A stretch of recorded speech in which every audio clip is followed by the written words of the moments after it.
The Void Stalker's maw gaped wide, revealing rows of obsidian teeth dripping with venom. Jack Hawthorne stood his ground, heart pounding but hands steady. He'd come too far to fail now. With a deep breath, he raised his right hand, palm out, and whispered, "Easy, big fella. I'm not here to hurt you." The creature's 6 eyes narrowed, focusing on Jack with predatory intensity. It was twice his height, with pitch-black scales that seemed to absorb light. Jack could feel the disbelief radiating from the alien spectators behind the force field. No one had ever gotten this close to a Void Stalker and lived. But Jack wasn't just anyone. He was Earth's finest xenozoologist, with a track record of taming creatures that made even the toughest aliens quake in their exoskeletons. This was his moment to prove that humans weren't the fragile species the galaxy thought they were. The Void Stalker's muscled tail lashed out, faster than the eye could follow. Jack didn't flinch. The appendage stopped mere inches from his face, hovering there like a suspended threat. He could smell the creature's breath, a mixture of ozone and something metallic. "That's right," Jack murmured, slowly moving his hand towards the Void Stalker's snout. "Let's show them what humanity can do." 2 weeks earlier, Jack had been sipping coffee in his new Texas ranch when the call came in. Admiral Zhang's hologram flickered to life in his living room, her expression grave. "Hawthorne, we need you. Humanity's position in the Galactic Council is at stake." Jack set down his mug, intrigued. "What's the situation, Admiral?" Zhang's image paced, hands clasped behind her back. "The Zarkonians are pushing for our relegation to Protectorate status. They claim we're too vulnerable to contribute meaningfully to galactic security." "And let me guess," Jack said, leaning forward, "you want me to change their minds?" The Admiral nodded. "We've negotiated a challenge. If we can prove our worth by taming the galaxy's most dangerous predator, the Void Stalker, we keep our seat at the table." Jack whistled low. He'd heard of Void Stalkers, creatures so lethal they were thought to be myth by most. "That's one hell of a job, Admiral. What makes you think we can pull it off?" Zhang's hologram smiled tightly. "Because we have you, Hawthorne. You've done the impossible before. We need you to do it again." Within days, Jack found himself aboard the Uns Magellan, headed for an uncharted planet on the edge of known space. His team consisted of the best animal handlers Earth had to offer: Maria Chen, the big cat whisperer; Dmitry Volkov, master of Arctic predators; and Zara Okoro, whose work with great white sharks had revolutionized marine biology. As they approached the planet, dubbed Tartarus by the crew, Jack gathered his team in the ship's observation deck. The world below was a swirling mass of stormy clouds and jagged continents. "Listen up," Jack said, his voice cutting through the tense atmosphere. "What we're about to attempt has never been done before. The Void Stalkers down there are unlike anything we've faced. But remember, every creature, no matter how deadly, has a language. Our job is to learn it, speak it, and prove that humanity belongs among the stars." Maria spoke up, her eyes fixed on the ominous planet. "Jack, what if we're in over our heads this time? These aren't just big cats or sharks. They're alien." Jack met her gaze, his confidence unwavering. "That's exactly why we'll succeed where others have failed. We don't see monsters, Maria. We see misunderstood animals waiting for someone to listen." As the Magellan began its descent, Jack felt a familiar thrill course through him. This was what he lived for, the chance to connect with the universe's most incredible creatures. And if they pulled this off, they'd be changing the course of human history. The ship shuddered as it entered Tartarus's atmosphere. Jack gripped the railing, his mind already racing with possibilities. Whatever awaited them on the surface, he was ready. It was time to show the galaxy what humanity was truly capable of. The Magellan touched down on a rocky plateau, kicking up swirls of purple dust. Jack led his team down the ramp, each step deliberate on the alien soil. The air was thick and humid, carrying unfamiliar scents that made Jack's nostrils flare. "Atmosphere's breathable, but stay alert," he warned, adjusting his sensor pack. "We don't know what microbes might be floating around." Zara pointed to a distant tree line, where massive, tentacle-like vines swayed in a non-existent breeze. Those plants look carnivorous. Should we be worried? Everything here is probably carnivorous, Dmitri muttered, his hand resting on his stun baton. The question is, what's at the top of the food chain? As if in answer, a bone-chilling shriek split the air. The team instinctively huddled closer, scanning the horizon. Jack's heart raced, but he kept his voice steady. That, my friends, is likely our Void Stalker. Remember your training. We're here to observe first, not engage. They set up a base camp near the ship, erecting force field generators to create a safe perimeter. Jack knew the Zarkonian observers would be monitoring their every move from orbit. He could almost feel their reptilian eyes boring into him, waiting for the humans to fail. As night fell, bringing with it a pair of eerie green moons, the team gathered around a holomap. Jack pointed to a series of heat signatures pulsing in a nearby valley. That's our best bet. A whole pack of them, by the looks of it. Maria frowned, studying the readings. Pack? I thought Void Stalkers were solitary predators. According to the limited data we have. Yes, Jack agreed. But that's the beauty of our job. Maria, we're here to learn, not to confirm what others think they know. As they planned their approach for the morning, a commotion outside caught their attention. One of the security drones was beeping frantically. Jack rushed to the perimeter, his team close behind. Just beyond the force field, a creature stood watching them. It was smaller than Jack had expected, perhaps the size of a large wolf. Its scales shimmered with an oily iridescence, and its eyes, all 6 of them, glowed with an unsettling intelligence. Is that? Zara whispered, her voice a mix of awe and fear. Jack nodded, unable to take his eyes off the creature. A juvenile Void Stalker, and it's studying us just as much as we're studying it.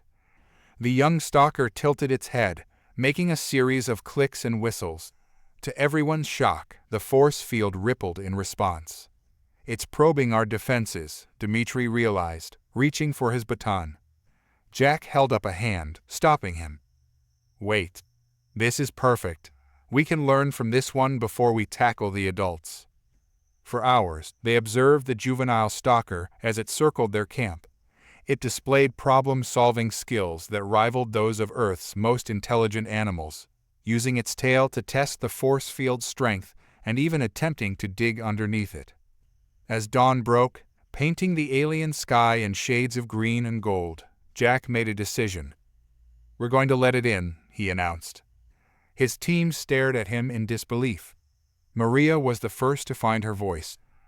Jack, that's insane. We have no idea what it's capable of. Exactly, Jack said, a glint of excitement in his eyes. But we need to establish trust. Show it we're not a threat. He paused, looking each team member in the eye. I'm not ordering any of you to stay. This is volunteer only.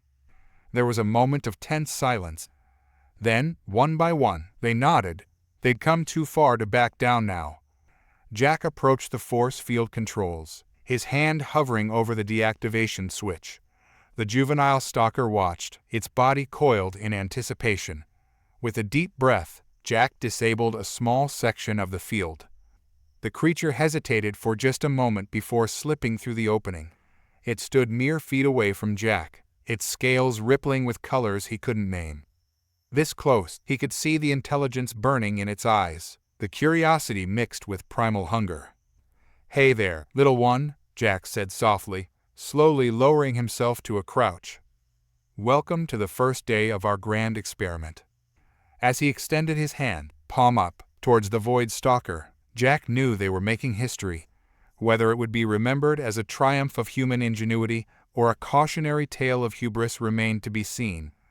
But in that moment, as alien and human regarded each other with mutual fascination, anything seemed possible. The juvenile Void Stalker's nostrils flared, sampling Jack's scent. Its tail swished back and forth, reminiscent of a curious cat. Jack remained perfectly still, his hand extended, breathing slow and steady. That's it, he murmured, barely above a whisper. No one's going to hurt you here."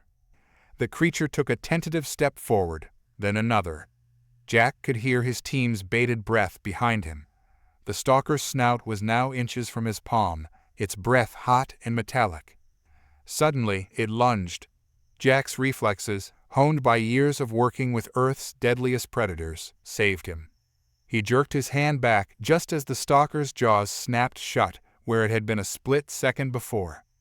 "Jack!" Maria cried out, her stun baton humming to life. "Stand down," Jack ordered, scrambling backward, but never taking his eyes off the stalker. "It's okay. This is normal behavior. We're learning." The juvenile seemed startled by its own aggression. It backed away, head lowered, making a series of low clicks. Jack's mind raced, analyzing the interaction. The stalker hadn't committed fully to the attack. It was testing boundaries. Over the next few hours, a delicate dance unfolded. The stalker would approach, retreat, circle the camp, always watching. Jack and his team took turns attempting to establish contact, each using their specialized skills. Zara tried mimicking the creature's clicks and whistles, which seemed to pique its interest. Dimitri attempted to entice it with synthesized prey scents, but this only agitated it. Maria's slow, deliberate movements seemed to have a calming effect. As the alien sun reached its zenith, bathing the landscape in a harsh, orange light, Jack called for a break. They retreated to the ship's shelter, leaving food out for the stalker. "What have we learned?" Jack asked, wiping sweat from his brow. Dimitri spoke first, his voice gruff with frustration. "It's too unpredictable. One moment curious, the next aggressive. How can we possibly tame something like this?" Zara disagreed. "I don't think it's unpredictable at all. There's a pattern to its behavior. We just need to decipher it." Maria nodded, her eyes bright with excitement. "Zara's right. It's like working with big cats. Every movement, every sound has meaning. We're just not fluent in its language yet." Jack grinned, feeling a surge of pride in his team. "Exactly. And that's our advantage. No one else has ever taken the time to truly understand these creatures. We're not here to dominate, we're here to communicate." A sharp tapping interrupted their discussion. They turned to see the juvenile stalker at the ship's viewport, its claws clicking against the transparent aluminum. It wasn't trying to break in, it was knocking. "Well, I'll be damned," Dimitri muttered. "It wants our attention." Jack approached the viewport slowly. The stalker's eyes tracked his movement, all six focused intently on him. It made a series of rapid clicks, then tapped the viewport again. "It's mimicking us," Jack realized. "It saw us use the force field controls, and now it's trying to interact with our technology." Maria joined him, her voice filled with awe. "This level of intelligence. Jack, we might be dealing with a sentient species here." The implications were staggering.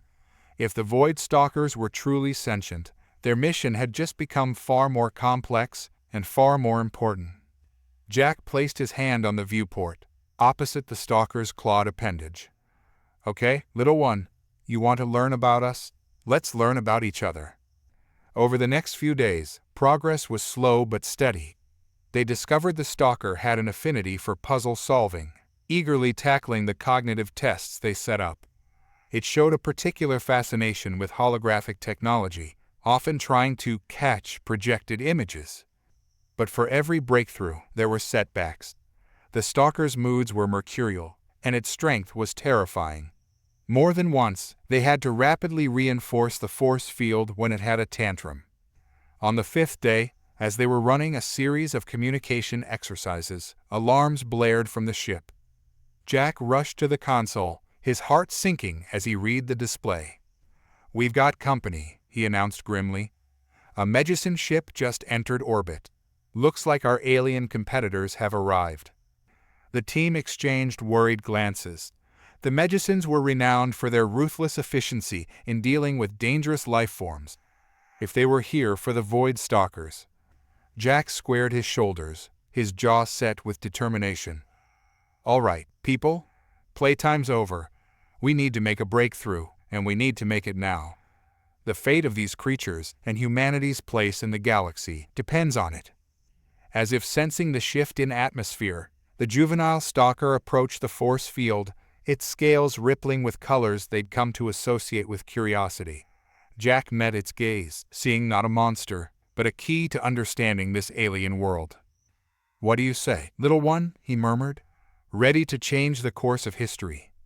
The stalker tilted its head, then made a sound they'd never heard before, a low, resonant hum that seemed to vibrate in their very bones. Whether it was a response or mere coincidence, Jack chose to take it as a sign. They were on the cusp of something monumental. Now, they just had to prove it before the Medicines could interfere. The Medicine ship descended through Tartarus's atmosphere, its jellyfish-like form pulsing with bioluminescent patterns. Jack and his team watched from their camp, tension thick in the air. "They're not wasting any time," Dimitri growled, eyeing the ship's trajectory. "Looks like they're heading straight for the Void Stalker nesting grounds."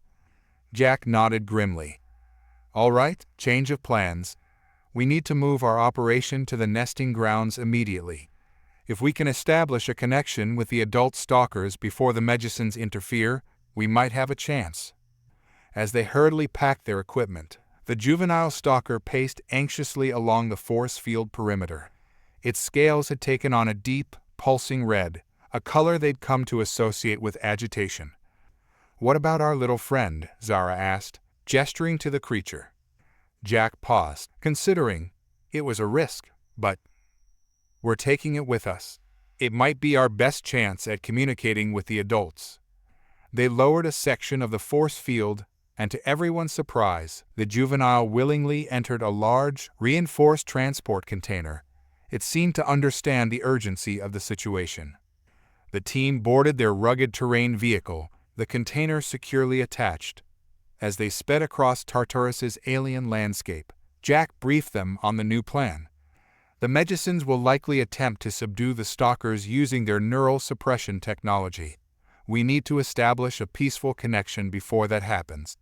Maria, you'll take point on the initial approach. Dimitri, be ready with non-lethal deterrence if things go south. Zara, I want you monitoring stalker communications. If they're sentient, there's a good chance they have a complex language we haven't deciphered yet." They crested a ridge, and the nesting grounds came into view. The valley below teemed with adult void stalkers, their massive forms moving with predatory grace. The sight was both terrifying and awe-inspiring. "My God," Maria whispered, "there must be hundreds of them." Jack spotted the Medicine ship touching down on the far side of the valley. "We're out of time. Let's move." They descended into the valley, the juvenile stalker growing increasingly agitated in its container. As they approached the nesting grounds, the adult stalkers turned to face them, their scales shifting to a threatening deep purple. Jack took a deep breath and opened the container. The juvenile burst out, racing towards the adults with a series of high-pitched clicks and whistles. The humans held their breath, watching the interaction. To their amazement, the adults responded, their colors shifting rapidly. The juvenile seemed to be explaining, advocating. It was hard to tell, but the hostility in the air noticeably decreased. "Now's our chance," Jack said quietly. "Maria, you're up." Maria stepped forward slowly, her hands open and visible. She began the series of clicks and whistles they'd developed with the juvenile, hoping it would translate to the adults. For a tense moment, nothing happened. Then, one of the largest stalkers approached, its head lowered to Maria's level. Its scales rippled with a new color, a soft blue they'd never seen before. "It's working," Zara breathed, furiously taking notes on her datapad. "The patterns, the colors, it's all part of their language." Suddenly, a high-pitched whine filled the air. The stalkers roared in pain, their bodies contorting. Jack spun to see Medicine neural suppressors activating across the valley. "No," he shouted. "Shut those down. We've made contact." But the Medicines either couldn't hear or didn't care. Their tentacled forms advanced, wielding capture devices. In that moment, Jack made a decision that would change everything. He ran towards the largest stalker, the one that had approached Maria. its eyes were wild with pain and confusion. "I'm sorry," Jack said, reaching out to touch its scales. "We didn't mean for this to happen. Let us help you." "Jack!" Dimitri shouted, moving to pull him away. "No, wait." Jack held up a hand, his eyes wide with wonder. I can understand them. They're telepathic." The connection deepened, and Jack found himself communicating directly with the stalker's mind. He conveyed their intentions, their desire for peaceful contact, and their opposition to the Medicine's actions. The stalker's pain and anger gave way to understanding. It reared up, letting out a roar that shook the valley. As one, the Void Stalkers turned on the Medicine intruders, their scales blazing with righteous fury. "Oh shit," Dimitri muttered, watching the Medicines retreat in panic. Jack grinned, still reeling from the telepathic connection. "Ladies and gentlemen, I think we just made some powerful allies." As the dust settled, the humans found themselves surrounded by curious, no longer hostile Void Stalkers.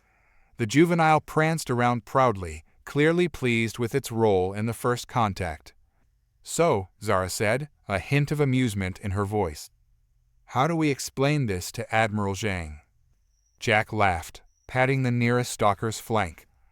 "Oh, I think we've got one hell of a story to tell, and something tells me the galaxy is about to learn just how resourceful humans can be."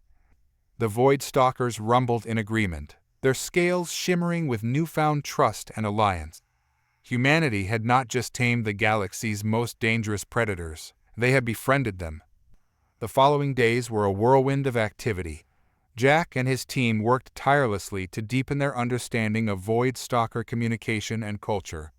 The telepathic link Jack had established proved invaluable, allowing for rapid exchange of information. "It's incredible," Jack explained during a holographic debriefing with Admiral Zhang. "Their society is far more complex than we ever imagined.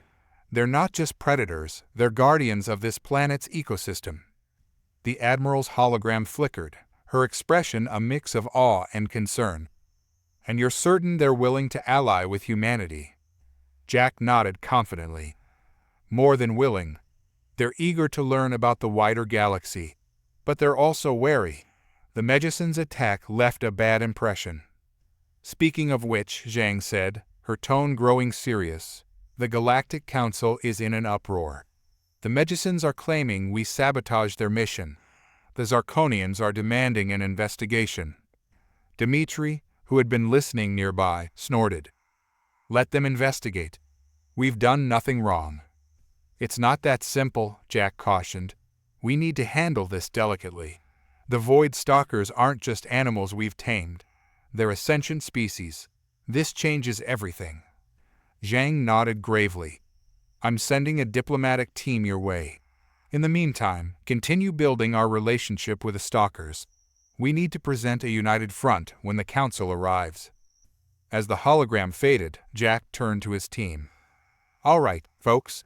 We've got our work cut out for us. Zara, I want you focusing on decoding more of their color-based language. Maria, work with the juvenile on cross-species socialization techniques.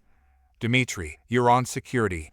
Make sure our new friends understand the potential threats they might face from less friendly aliens."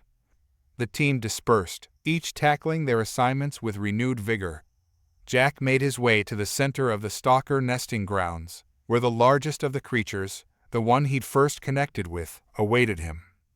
"Hello, Nexus," Jack greeted, using the name concept he'd gleaned from their mental link. The massive stalker lowered its head, allowing Jack to place a hand on its scales. The telepathic connection bloomed in Jack's mind, a cascade of alien thoughts and emotions. He'd been working on filtering and interpreting the information more efficiently, but it still left him breathless. "Your kind comes," Nexus communicated, a series of images flashing through Jack's mind. Many minds, curious, some fearful. Why? Jack took a deep breath, organizing his thoughts. "They're representatives from other alien species. They're coming to meet you, to understand what's happened here." Nexus's scales rippled with colors Jack now recognized as thoughtful consideration. "And if they decide we are a threat, like swimming stingers?" The image of Megisons flashed between them. "We won't let that happen," Jack assured him. "You're not a threat, you're potential allies. My people will stand with yours." The stalker's 6 eyes blinked in unison, a gesture Jack had learned indicated agreement. "We trust you, Jack friend. We will meet these others."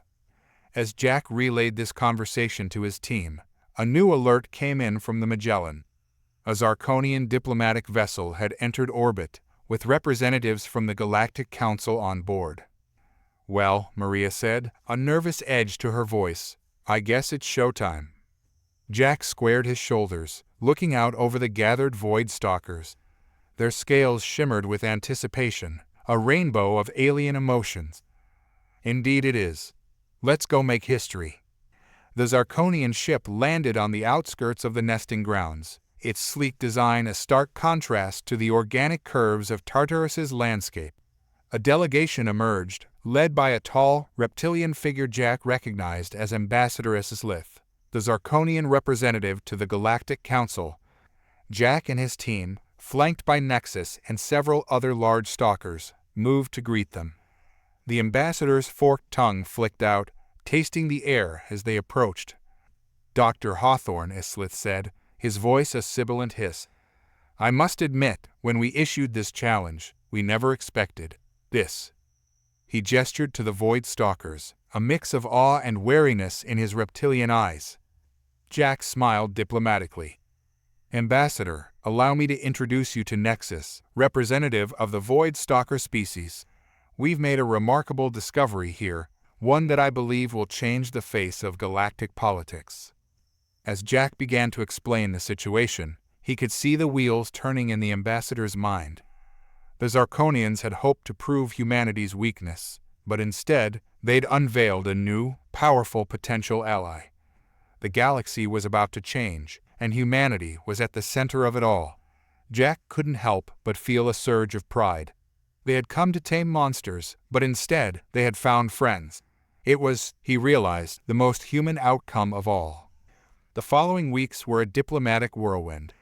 The nesting grounds became a hub of interstellar activity as representatives from various galactic species arrived to witness the unprecedented alliance between humans and void stalkers. Jack found himself at the center of it all, acting as a bridge between worlds. His ability to communicate telepathically with the stalkers made him an invaluable intermediary, though the constant mental connection was taking its toll. "You need to rest," Maria insisted one evening, finding Jack slumped over a datapad, his eyes bloodshot. "You can't keep this pace up forever." Jack rubbed his temples, fighting off a headache. "I can't slow down now. There's too much at stake." Just then, Nexus's familiar mental touch brushed against Jack's mind. "Jack friend, the star swimmers grow restless. They fear what they do not understand." Jack sighed, pushing himself to his feet. "Duty calls," he told Maria with a wry smile.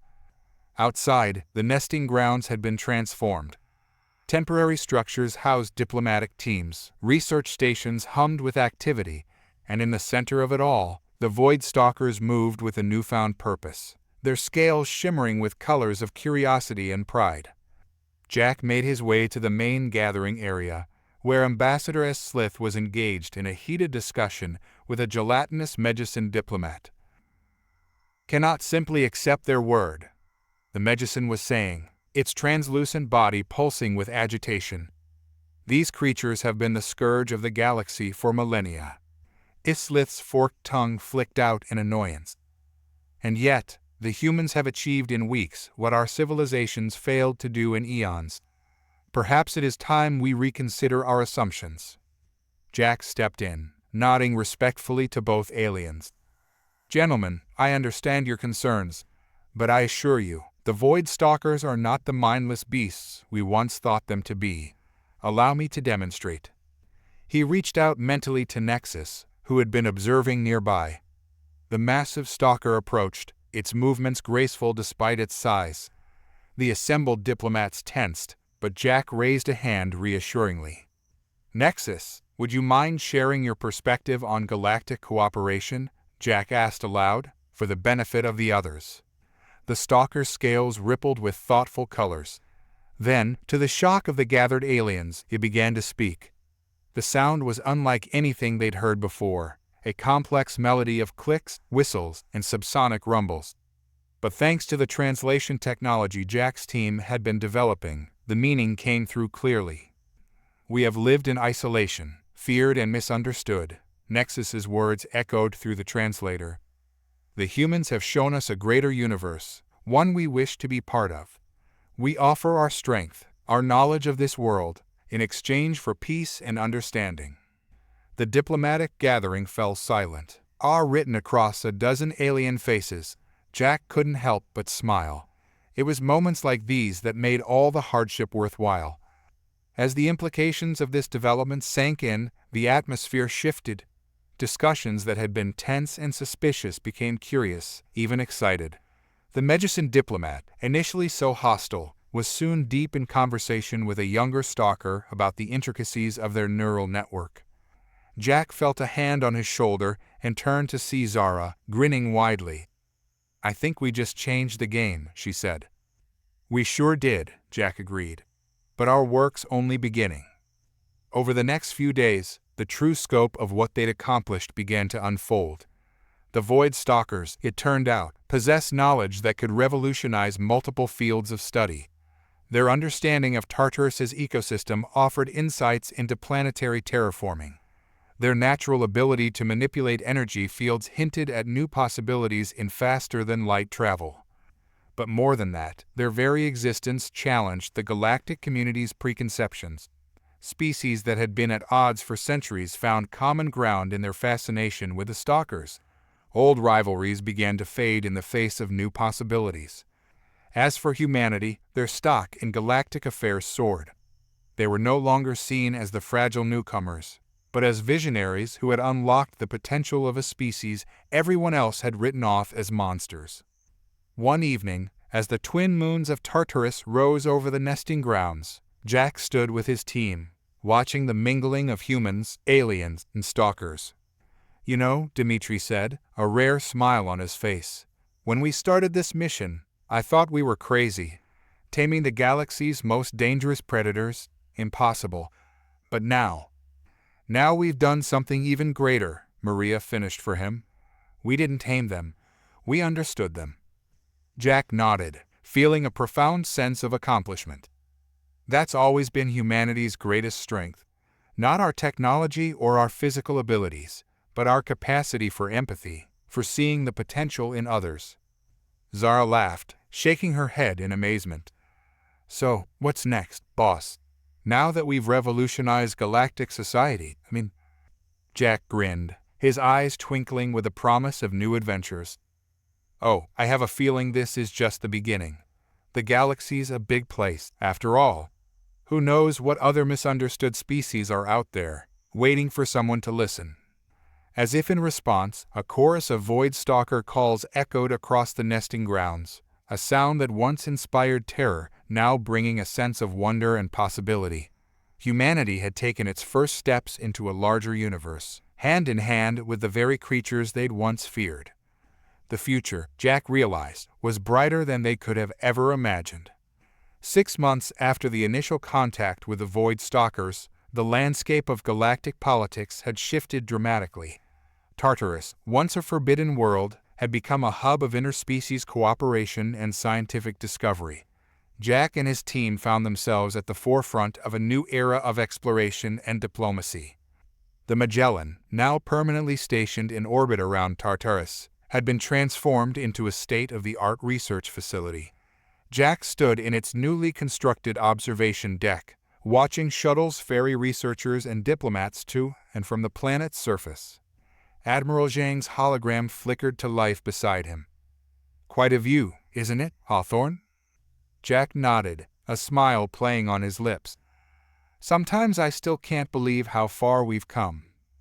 "Well, believe it," Zhang said, her tone serious despite the pride in her eyes. "The Galactic Council has officially recognized the Void Stalkers as a sentient species, with all the rights and protections that entails, and they're crediting humanity for the discovery." "That's great news," Jack replied, "but I sense there's more." Zhang's hologram nodded. You're perceptive as ever. The Council has a new mission for you and your team. Are you up for another challenge? Jack's pulse quickened with excitement. Always. What did you have in mind? We've detected unusual energy signatures from a system on the edge of known space. Initial scans suggest a level of technology far beyond our current understanding. The Council wants a first contact team to investigate, and you're at the top of their list. Jack raised an eyebrow. Me? I'm a xenozoologist, not a diplomat. Zhang chuckled. After what you've accomplished here, Hawthorne, you're whatever we need you to be. Besides, your experience with the Void Stalkers makes you uniquely qualified. We don't know what we'll find out there. It could be a new civilization, or it could be another misunderstood species. Jack considered for a moment, then nodded. All right, I'm in. When do we leave?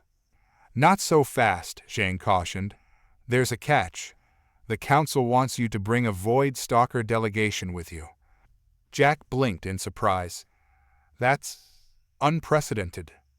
These are unprecedented times, Zhang replied. The Stalkers have proven to be invaluable allies. Their unique perspectives could be crucial in this new encounter. As the Admiral's hologram faded, Jack made his way to the surface of Tartarus. He found Nexus near the original nesting grounds, now a thriving community of stalkers and off-world researchers. Nexus, Jack called out, both verbally and mentally. I have a proposition for you. The massive stalker turned, its scales shimmering with curiosity. Speak, Jack friend. Your thoughts are turbulent with excitement and apprehension. Jack explained the situation, watching as Nexus's colors shifted in response. When he finished, the stalker was silent for a long moment. To journey beyond the stars, Nexus finally responded, its mental voice filled with wonder. Once, we thought ourselves alone in the universe. Then you came. Now, you offer us the chance to discover others. It is a great honor and a great responsibility. So, you'll come? Jack asked, hope rising in his chest. Nexus's scales rippled with affirmation. I will come, and I will bring others. We have much to learn, and perhaps much to teach. Over the next few weeks, preparations for the mission kicked into high gear.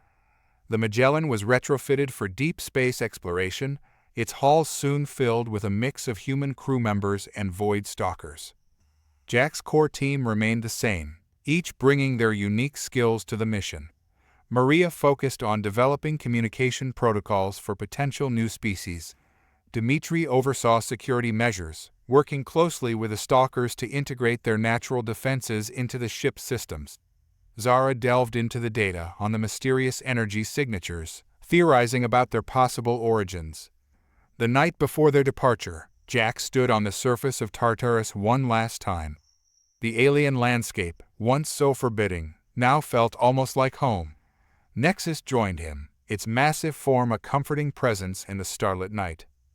Are we ready for this? Jack asked, voicing the doubt he'd kept hidden from his team. Nexus's response came not in words, but in a wave of emotion, confidence, curiosity, and a deep sense of companionship. Together, the Stalker communicated, "We are ready for anything." As the twin moons of Tartarus rose, casting their eerie glow over the landscape, Jack felt a profound sense of anticipation.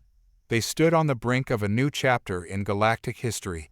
Whatever challenges lay ahead, they would face them not as separate species, but as a united front. The next morning, as the Magellan broke orbit, its crew an unprecedented mix of humans and Void Stalkers, Jack couldn't help but feel that this was humanity's true destiny. Not to conquer or dominate, but to bridge gaps, to foster understanding, and to push the boundaries of the known universe. As the stars streaked past the viewscreen, Jack smiled. The greatest adventure of his life, of humanity's journey among the stars, was just beginning. The Magellan glided through the cosmos, its hybrid crew settling into a rhythm that blended human efficiency with Void Stalker intuition. 3 weeks into their journey, Jack stood on the bridge, watching the unfamiliar stars streak by. "Captain," the ship's AI announced, We're approaching the coordinates provided by the Galactic Council. Jack nodded, feeling a mix of excitement and apprehension. Bring us out of FTL, nice and easy. Let's see what we're dealing with. The starscape shifted as the Magellan decelerated. A solar system materialized before them, dominated by a pulsating blue giant star. But it was the third planet that caught everyone's attention. My God, Zara breathed, her eyes wide as she studied the sensor readings. The energy output from that planet, it's off the charts. The planet in question was a swirling mass of vibrant colors, its atmosphere alive with what looked like electrical storms on a massive scale. But as they watched, patterns began to emerge in the chaos, too regular to be natural phenomena. It's some kind of technology, Maria said, her voice filled with awe, but operating on a planetary scale. Nexus, who had been observing silently, suddenly stiffened. Its scales flashed with a series of rapid color changes that Jack had never seen before. Nexus? Jack asked, concerned. What is it? The stalker's response came as a jumble of images and emotions, too intense for Jack to fully process. But one sensation came through clearly: recognition. You know this place? Jack asked, stunned. Nexus's mental voice was tinged with a mix of reverence and fear. Not this place, but echoes, stories passed down through generations, the shapers of worlds, the ones who came before. A hush fell over the bridge as the implications sank in. They weren't just making first contact with a new civilization. They might be face to face with the progenitors of the Void Stalkers themselves. Before Jack could formulate a response, the ship's communications system crackled to life. A voice, unlike anything they had ever heard, filled the bridge. It was melodic yet discordant, as if multiple voices were speaking in perfect harmony and chaos simultaneously. Welcome a greetings caution to the children progenite sentence, the voice said, the words overlapping and shifting. Long have we waited, slumbered observed for your return. Jack exchanged glances with his team, then took a deep breath. This is Captain Jack Hawthorne of the Earth ship Magellan. We come in peace, seeking knowledge and friendship. There was a pause, and Jack could almost feel the weight of an ancient intelligence considering his words. When the voice spoke again, it seemed to have adjusted, becoming more comprehensible. Earth beings and Void children together? Fascinating. Unexpected. You have evolved in ways we did not anticipate. Nexus stepped forward, its mental voice projecting outward with a strength that made Jack's head spin. Great Shapers, we have come seeking understanding of ourselves, of our place in the universe. The response was immediate, the planet below pulsing with renewed energy. Then enter, children of two worlds. There is much to discuss. A corridor of stable space opened up in the planet's turbulent atmosphere, a clear invitation. Jack felt a moment of trepidation. They were about to make contact with a civilization of unimaginable power and age.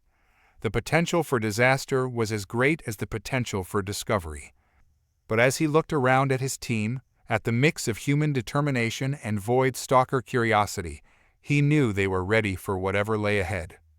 Well, folks, Jack said, a grin spreading across his face despite the gravity of the moment. Let's make history, again. As the Magellan began its descent into the swirling colors of the alien world, Jack couldn't help but reflect on the journey that had brought them here.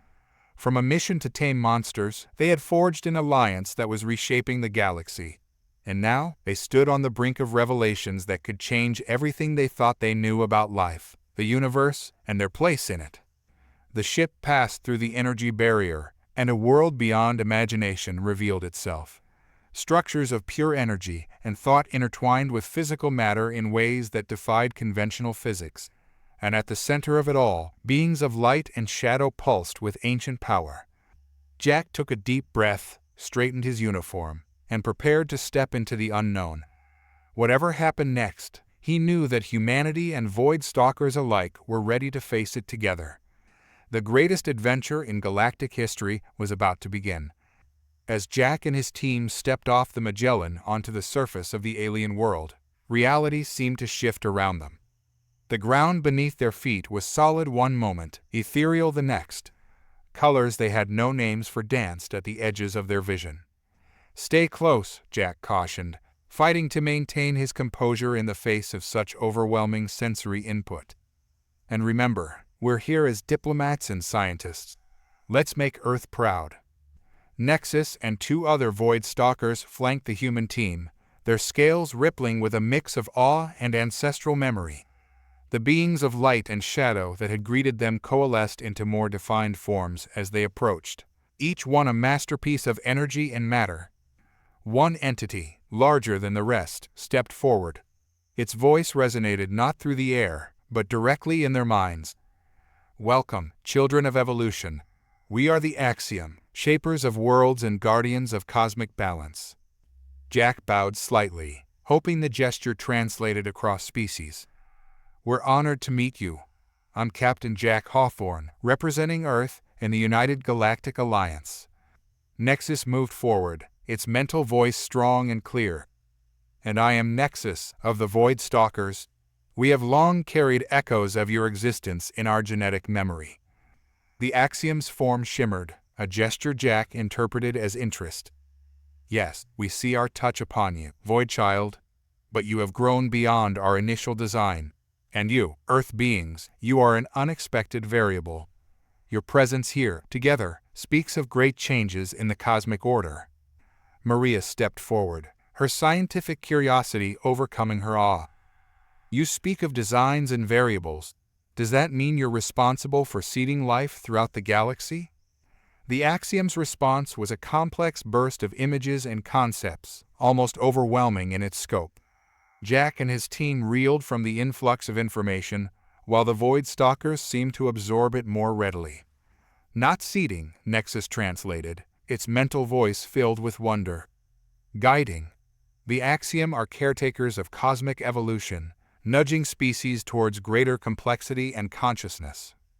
"But why?" Dimitri asked, his usual gruffness tempered by genuine curiosity. "What's the purpose?" The Axiom's form pulsed, and Jack had the distinct impression of ancient sadness. "Balance," came the reply. "The universe tends towards entropy, towards cold and darkness. We seek to cultivate life, consciousness, as a counterbalance. Each sentient species is a light against the encroaching void." Zara's eyes widened as the implications sank in. "You're fighting a war against the heat death of the universe itself." "Not a war," the Axiom corrected. "A dance. A grand experiment eons in the making. And you, unlikely allies, represent a fascinating new step in that dance." As the conversation deepened, the Axiom shared glimpses of cosmic history that left the team staggered.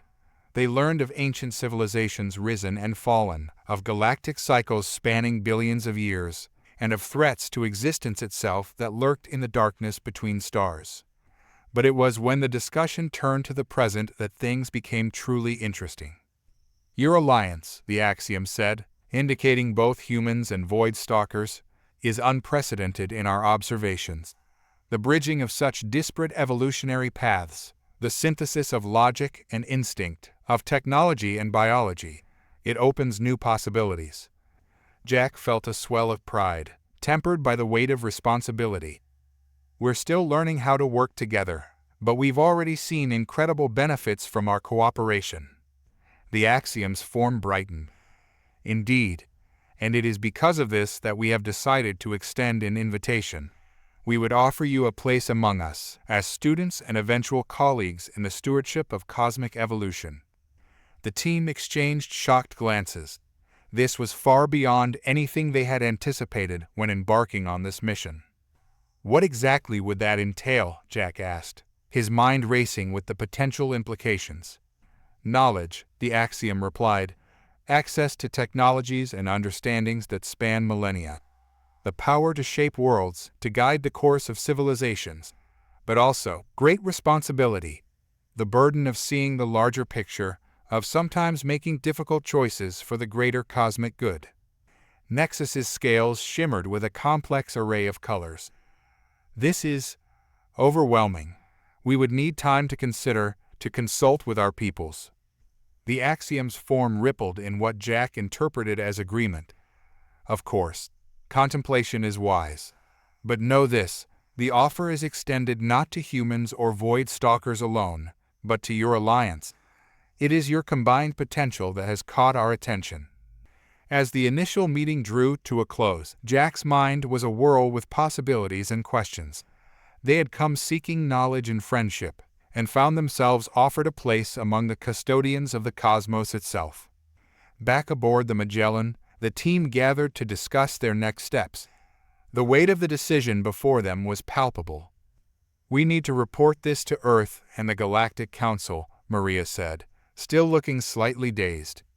"This changes everything." Dmitri nodded, his expression uncharacteristically thoughtful. "But we also need to consider the implications carefully. This kind of power, it could be dangerous in the wrong hands." Zara was practically vibrating with excitement. The scientific advancements alone would be staggering. Think of the problems we could solve, the discoveries we could make. Nexus, who had been silent since their return, finally spoke. "We must also consider our place in this. The Axiom are our progenitors, in a sense. Does that obligate us to accept their offer?" Jack looked around at his team, at the mix of human and void stalker faces, all grappling with the enormity of the situation. He realized that whatever decision they made would shape the future not just of their species, but potentially of the entire galaxy. "We've got a lot to think about," he said finally. "But whatever we decide, we'll do it together. That's what got us here, and it's what will guide us forward." As the Magellan maintained its orbit around the Axiom's world, its crew pondered the choice before them. The next step in their journey would be a leap into a new era of galactic history. The question was, were they ready to take that leap? The days that followed were a whirlwind of activity aboard the Magellan. Jack and his team worked tirelessly to compile their findings and experiences into a comprehensive report for Earth and the Galactic Council. The ship's communication array was pushed to its limits, transmitting vast amounts of data across the cosmos. Meanwhile, the Void Stalkers engaged in deep meditation, sifting through their ancestral memories for any additional insights into the Axiom and their role in the universe. The ship hummed with an energy that was part excitement, part trepidation. A week after their initial contact, Jack called a meeting in the Magellan's conference room. His core team, along with Nexus and the other Void Stalker representatives, gathered around the holographic display. "All right, folks," Jack began, his voice carrying the weight of sleepless nights and heavy decisions. "We've received responses from both Earth and the Council. It's time to discuss our next steps." Maria leaned forward, her eyes bright with curiosity. "What's the verdict?" Jack activated the holodisplay, showing a series of messages and data streams. "It's complicated. Earth is, understandably, excited about the potential benefits of aligning with the Axiom. The technological and scientific advancements alone could solve many of our planet's pressing issues." "But," Dmitri prompted, sensing the hesitation in Jack's voice. "But," Jack continued, "there are concerns about the implications of such power. The potential for misuse, the ethical considerations of guiding other species' evolution. The Galactic Council is even more divided. Some see this as an unprecedented opportunity for advancement. Others fear it could destabilize the current balance of power in the galaxy."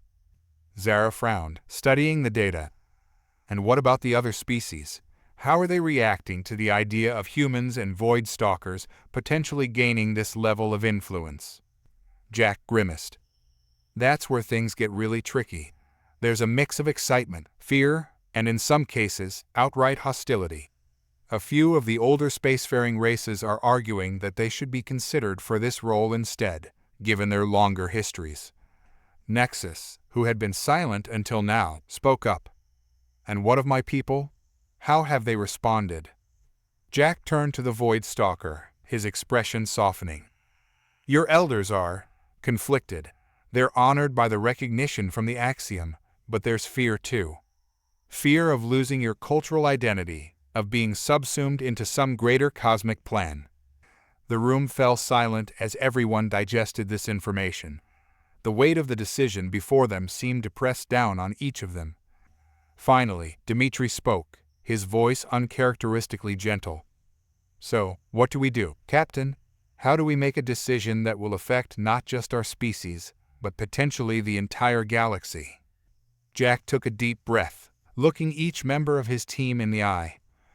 "We do what we've always done. We learn, we adapt, and we find a way forward together." He stood, pacing the length of the conference room. "I propose this. We accept the Axiom's offer, but with conditions.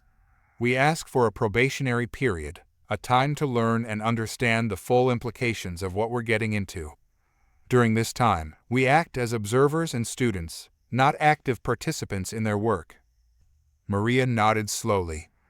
"That could work. It gives us time to report back to our respective peoples, to make sure we're making the right choice." "And," Zara added, excitement creeping into her voice, "it gives us a chance to study their technology, their methods. Even if we ultimately decide not to join them fully, the knowledge we gain could be invaluable." Nexus's scales rippled with thoughtful colors.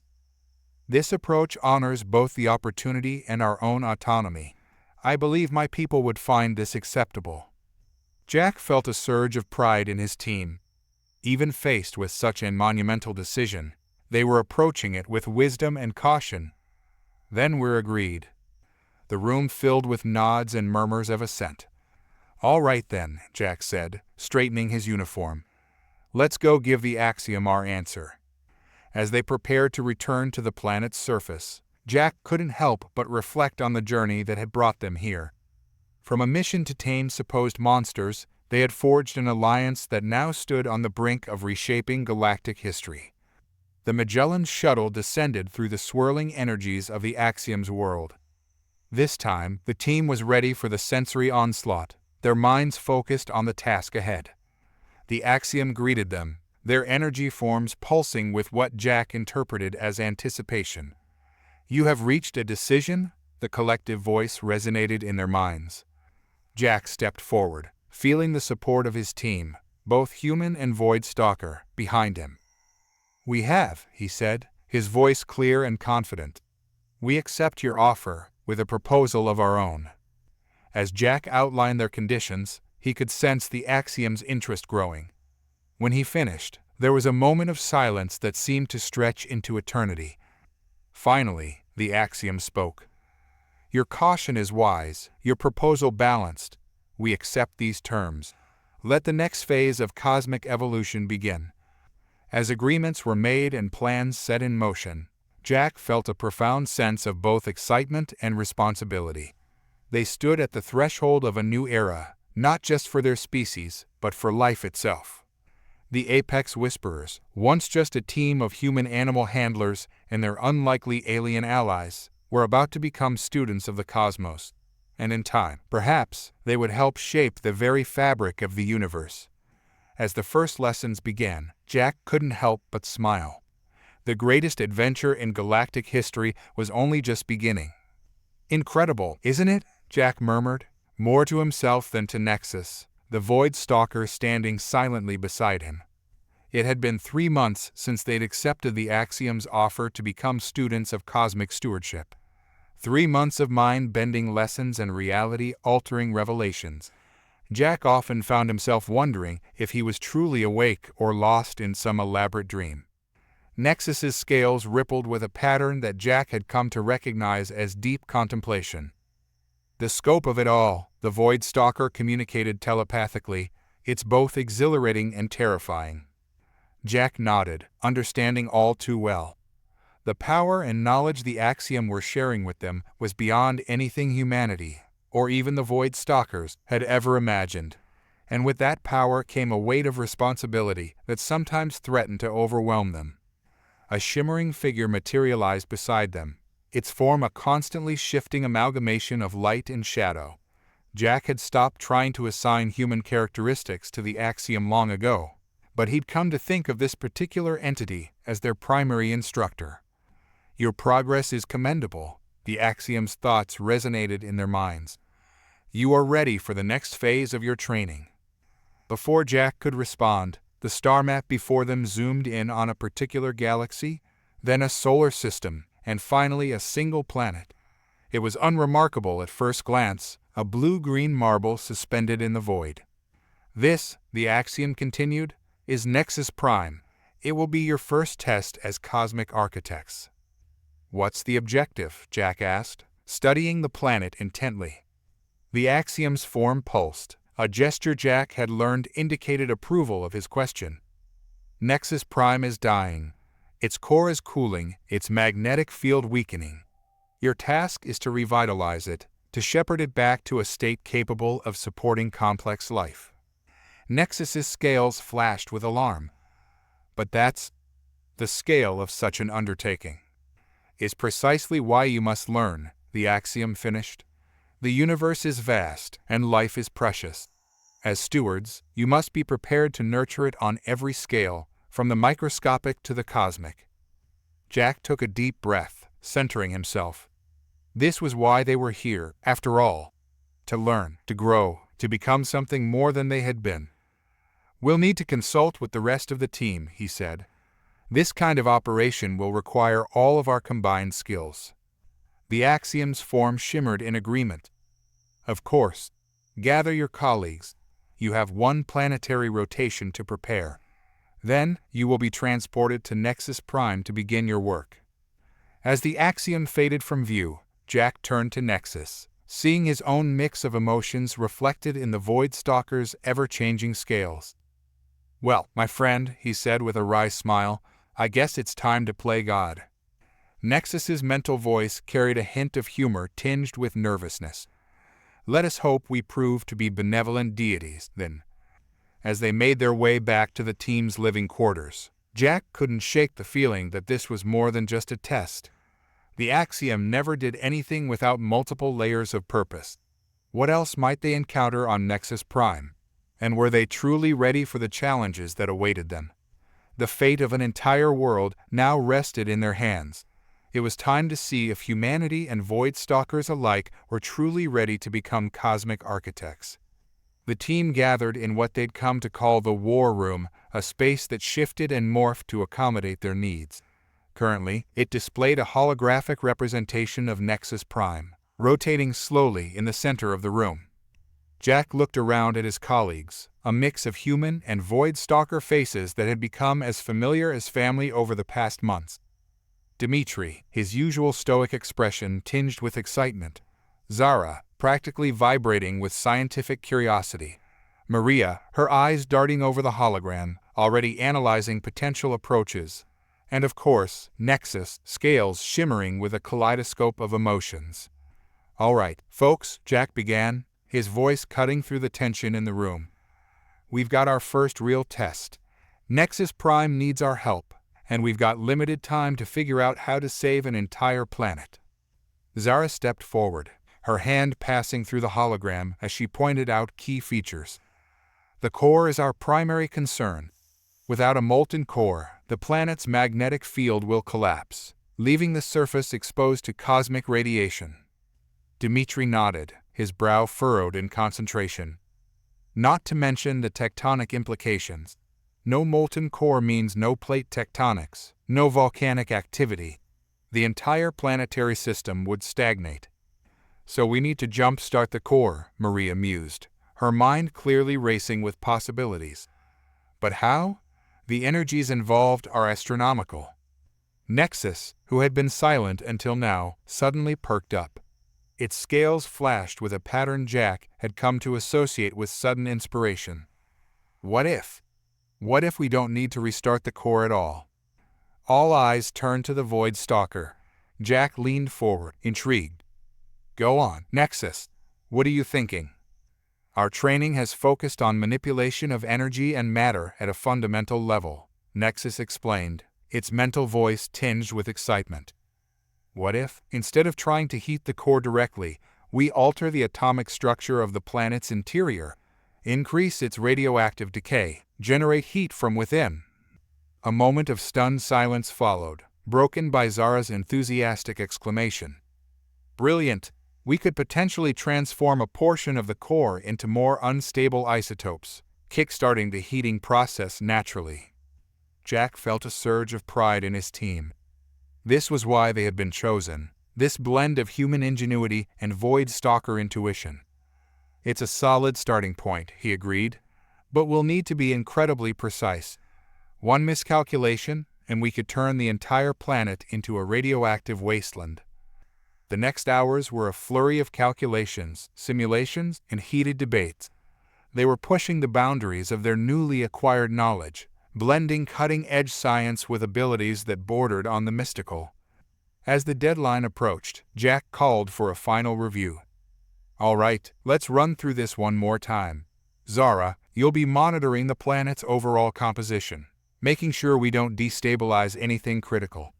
Dimitri, you're on tectonic duty. Ensure we don't trigger any catastrophic quakes.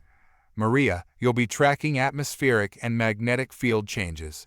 Nexus and I will handle the core transformation itself." He paused, looking each team member in the eye.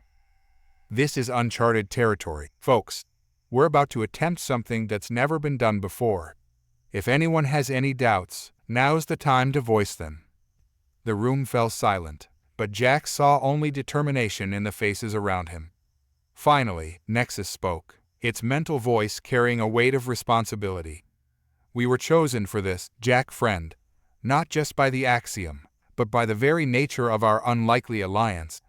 If we can do this, if we can save a world, we prove that our partnership has meaning beyond ourselves." Jack nodded, feeling a swell of emotion. "Well said, Nexus. All right, team, let's go save a planet." As they made their final preparations, Jack couldn't help but wonder what other challenges awaited them. Revitalizing a dying world was monumental enough, but something told him this was just the beginning. The universe was vast and full of wonders, but also dangers, and as they stepped into their roles as cosmic architects, Jack knew they would be facing both in equal measure. The axiom materialized, its shimmering form a reminder of the cosmic forces they were about to wield. "It is time," it intoned. "Are you prepared?" Jack exchanged one last look with his team, saw the mix of nervousness and excitement mirrored in their eyes. He turned back to the axiom, his voice steady. "We're ready." In a flash of impossible light, they were transported to the surface of Nexus Prime.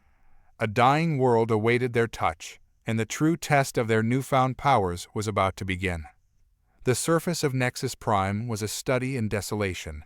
Cracked, barren earth stretched as far as the eye could see, broken only by the occasional jutting rock formation. The sky above was a sickly yellow, thin wisps of atmosphere providing little protection from the harsh radiation of space. Jack felt the weight of the dying world pressing down on him, both physically and mentally. The gravity was slightly stronger than Earth's, a constant reminder of the massive task that lay before them. "All right, team," he said, his voice slightly muffled by the protective field surrounding them. "Let's get to work. Remember, we're not just scientists anymore. We're wielding the power of the axiom. Think big, but stay focused." They spread out in a pre-arranged formation, each member taking up their designated position. Jack could feel the energy thrumming through his body, the knowledge imparted by the axiom allowing him to perceive the world on a subatomic level. "Beginning core analysis," Zara's voice came through their mental link, a technology they'd adapted from the Void Stalker's natural telepathy. "Composition is primarily iron-nickel, but I'm detecting abnormally high levels of heavy elements. This could complicate our isotope conversion process." Dimitri's mental voice followed, tinged with concern. "Tectonic stability is worse than we anticipated.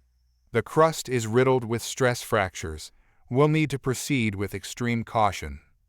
Jack acknowledged their reports, his mind racing to adjust their plans. "Nexus," he called out, "we need to start at a deeper level than we originally planned. Can you sense a suitable focal point?" The Void Stalker's consciousness brushed against Jack's, a sensation he was still getting used to. "Yes, I believe I've found an ideal location. Approximately 5,000 kilometers below the surface, there's a pocket of relatively pure iron. We can use that as our starting point." "Good," Jack replied. "Everyone, link up. We're going to need perfect synchronization for this. As one, the team joined their minds and powers. Jack felt the rush of shared consciousness, the combined knowledge and abilities of human and void stalker flowing through him. It was exhilarating and terrifying in equal measure. With a thought, they extended their awareness deep into the planet's core. Jack could sense the atomic structure of the iron, could see the potential for change within each nucleus. Slowly, carefully, they began to alter the very fabric of reality. Protons and neutrons shifted, atomic bonds were formed. What was once stable iron began to transmute into more radioactive isotopes. The process was painstakingly slow, each change carefully monitored to prevent a catastrophic chain reaction. Hours passed in what felt like moments. Jack was vaguely aware of his physical body sweating, straining under the mental effort, but his consciousness remained focused on the task at hand. Suddenly, an alarm blared through their shared mindscape. Maria's voice cut through the concentration. "We've got a problem. The magnetic field is fluctuating wildly. If we don't stabilize it soon, we'll lose containment." Jack felt a surge of panic, quickly suppressed. This was what they had trained for. "Dmitri, status on the crust?" "Not good," came the terse reply. "We're seeing increased seismic activity. If this continues, we could trigger a planet-wide quake." They were walking a razor's edge. Too little change, and the planet would continue its slow death. Too much, and they might tear it apart in their efforts to save it. In that moment of crisis, Jack felt a new presence in their shared consciousness. The Axiom's voice, usually so calm and detached, now carried an urgency he'd never heard before. "You must go beyond what we have taught you. Trust in yourselves, in the unique synergy of your combined species. The solution lies not in raw power, but in harmony." Jack's mind raced, processing the Axiom's words. Harmony. They'd been approaching this as a problem to be solved by brute force, by changing the planet to suit their needs. But what if? "Everyone, listen carefully," Jack projected to the team. "We're going to try something new. Instead of forcing change, we're going to guide it. Feel the planet's rhythm, its natural cycles. We're not here to dominate, we're here to nurture." As understanding dawned across the shared consciousness, their approach shifted. Rather than imposing their will on Nexus Prime, they began to work with it. They coaxed rather than commanded, suggested rather than demanded. Slowly, almost imperceptibly at first, the planet began to respond. The wild fluctuations in the magnetic field started to stabilize. The seismic activity, instead of building to a catastrophic level, began to distribute itself more evenly across the crust. Jack felt a surge of hope. They were making progress, but the hardest part was yet to come. As the core continued to heat, as tectonic plates began to shift once more, they would need to guide the planet through its rebirth. And somewhere in the back of his mind, a nagging question persisted. Why had the Axiom sounded so urgent? What weren't they being told about this mission? As Nexus Prime shuddered beneath them, Jack steeled himself for the challenges ahead. They had taken the first step in saving a world, but he couldn't shake the feeling that this was just the beginning of a much larger, and potentially more dangerous, journey. Days blurred into weeks as Jack and his team worked tirelessly to guide Nexus Prime through its rebirth. The planet's transformation was a delicate dance of elemental forces, each step carefully orchestrated to maintain the fragile balance they had established. As the core temperature rose, magma began to churn deep beneath the surface. Tectonic plates groaned and shifted, forming new mountains and oceanic trenches. The team worked in shifts, their enhanced abilities allowing them to maintain constant vigilance over the evolving world. It was during one of these shifts that Jack noticed something odd. He was monitoring the planet's magnetic field when he detected a brief, but significant, anomaly. For a split second, the field had pulsed with an energy signature, unlike anything they had encountered before. "Zara," he called out, both verbally and mentally, "did you catch that?"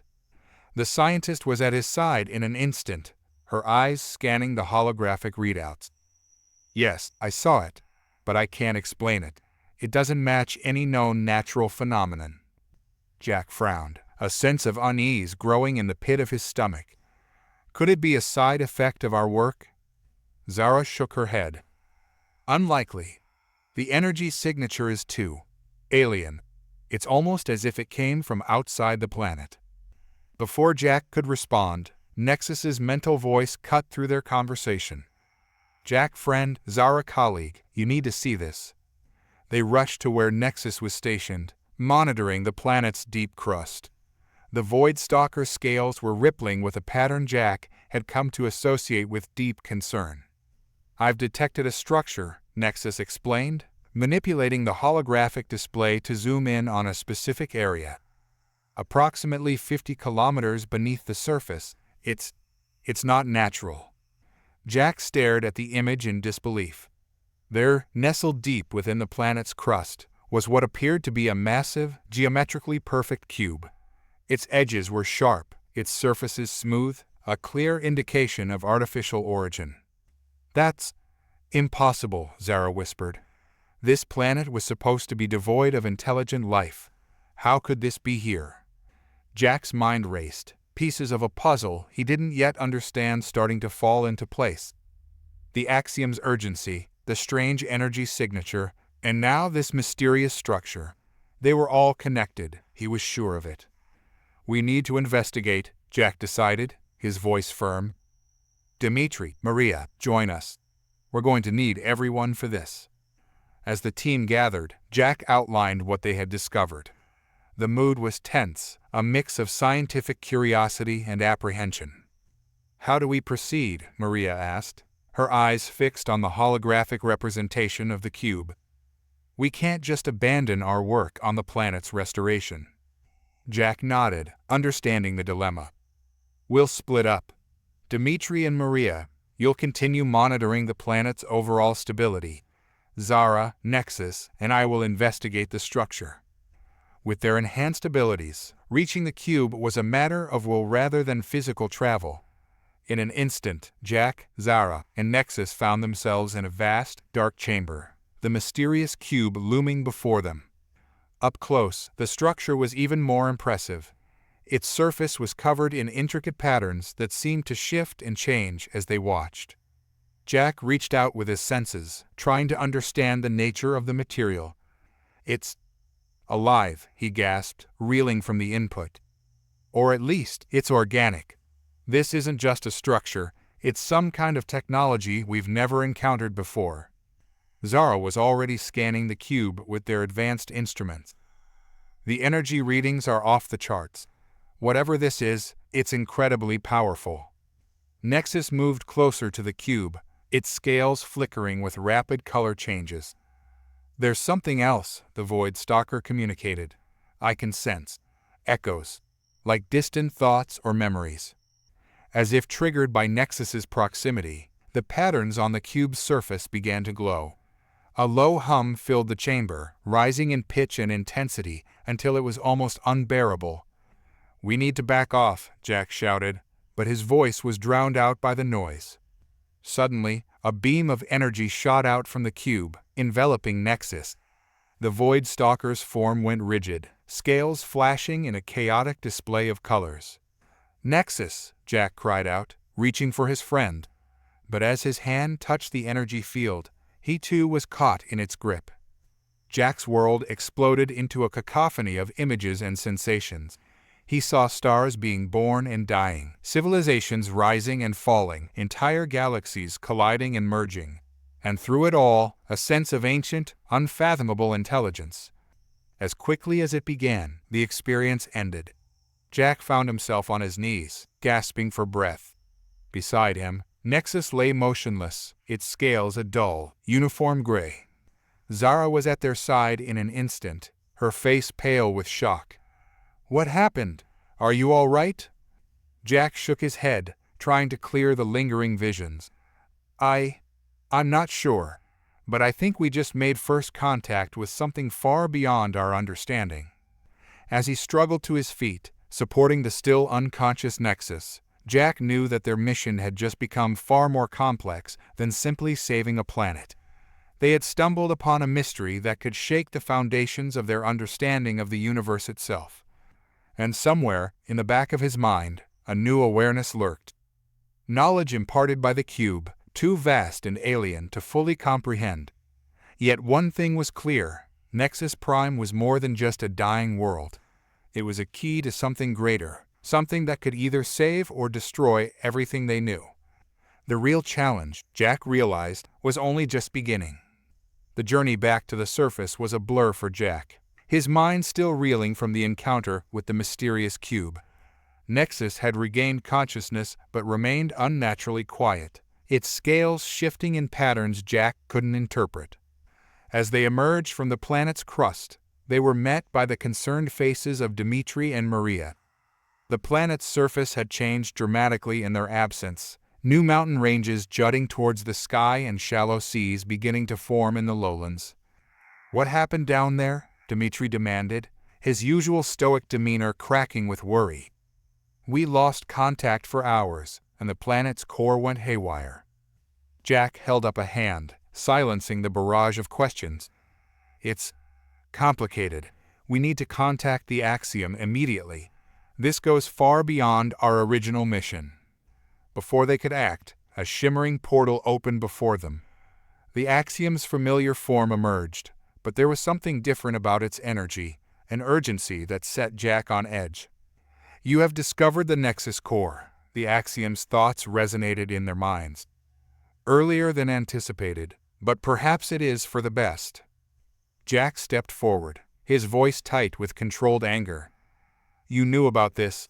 Why didn't you tell us?" The Axiom's form pulsed, a gesture Jack had come to recognize as discomfort. "The Nexus core is sensitive information. We needed to be certain of your readiness before revealing its existence." Zara interjected, her scientific curiosity overriding her shock. "What exactly is the Nexus core? The energy readings were like nothing we've ever seen." "It is a seed," the Axiom explained, "planted by beings far older than even ourselves. A nexus of cosmic power, capable of reshaping reality itself. There are others scattered throughout the universe, each waiting for the right moment to awaken." The implications hit Jack like a physical blow. "And you sent us here, to this planet, knowing this was beneath the surface? Do you have any idea how dangerous that was?" The Axiom's form shimmered with what Jack interpreted as remorse. "We underestimated the core's sensitivity to your unique abilities. Your combined human and void stalker energies triggered its awakening prematurely." Nexus, who had been silent until now, suddenly spoke up. "The visions. They were real, weren't they? The history of the universe, the rise and fall of countless civilizations." "Yes," the Axiom confirmed. "The Nexus core contains the accumulated knowledge of multiple universal cycles. It is a repository of cosmic memory, and now you have become its caretakers." Jack felt the weight of responsibility settling on his shoulders, heavier than ever before. "Caretakers? We barely understand what this thing is, let alone how to care for it." "That is why we chose you," the Axiom explained. "Your unique partnership, the blend of human ingenuity and void stalker intuition, makes you ideally suited to this task. The core has accepted you, imparted its knowledge. In time, you will come to understand." As if on cue, Jack felt a stirring in the back of his mind. Fragments of the visions he had experienced began to coalesce, forming coherent thoughts and ideas. He could sense the others experiencing the same thing, their shared mental link buzzing with new information. "There's more, isn't there?" Jack asked, a sense of foreboding growing. "This isn't just about Nexus Prime, or even this single core." The Axiom's form seemed to grow more substantial, filling their view. "You are correct. The awakening of this core will trigger a chain reaction. Other cores throughout the universe will begin to stir. Some may fall into the wrong hands." Dimitri cursed under his breath. "So not only do we have to manage this core, but we need to find and secure others before they can be misused." "The task before you is monumental," the Axiom acknowledged. "But it is also vital. The cores represent the potential for both creation and destruction on a cosmic scale. In the wrong hands, they could unravel the very fabric of reality." Jack looked at his team, saw the mix of fear and determination in their eyes. They had come so far from their original mission of taming dangerous creatures. Now, they stood at the precipice of a cosmic adventure beyond anything they could have imagined. "We'll need help," Jack said finally. "Resources, information, anything you can provide." The Axiom's form brightened. "You will have all that we can offer. But remember, your greatest strength lies in your unity, in the unique synergy of your combined species." As the Axiom faded from view, Jack turned to his team. "Well, folks, it looks like we've got our work cut out for us. Any objections to saving the universe?" Despite the gravity of the situation, a ripple of nervous laughter ran through the group. Nexus's scales shimmered with a pattern that Jack recognized as wry amusement. "I believe the human expression is just another day at the office, is it not?" Jack couldn't help but smile.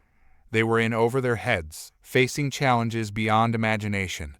But they would face them together, humans and void stalkers united in a cosmic cause. As Nexus Prime continued its rebirth around them, Jack began to plan their next move. The Nexus core hummed with power beneath their feet, a constant reminder of the responsibility they now carried.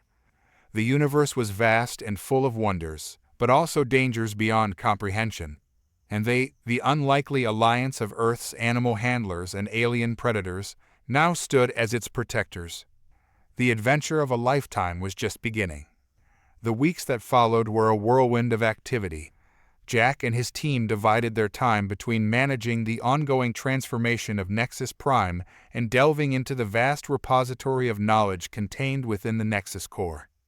They had set up a base camp near the planet's equator, a collection of advanced structures that shifted and adapted to their needs. At its center stood a replica of the cube they had encountered underground, a conduit through which they could access the core's information. Jack stood before this replica, his mind linked with its energies. Streams of data flowed through his consciousness, each fragment a window into cosmic history. He had learned to navigate this sea of information, to pluck out relevant details from the overwhelming whole. "Jack, friend," Nexus's mental voice interrupted his concentration. "We have detected another anomaly." Pulling himself out of the data stream, Jack turned to face the Void Stalker. Nexus's scales were rippling with a pattern he had come to associate with urgent concern. "What kind of anomaly?" Jack asked, already moving towards the command center. "Similar to the energy signature we encountered when the core first activated," Nexus explained. "But this time, it's not coming from Nexus Prime. It's elsewhere." They entered the command center to find the rest of the team already gathered.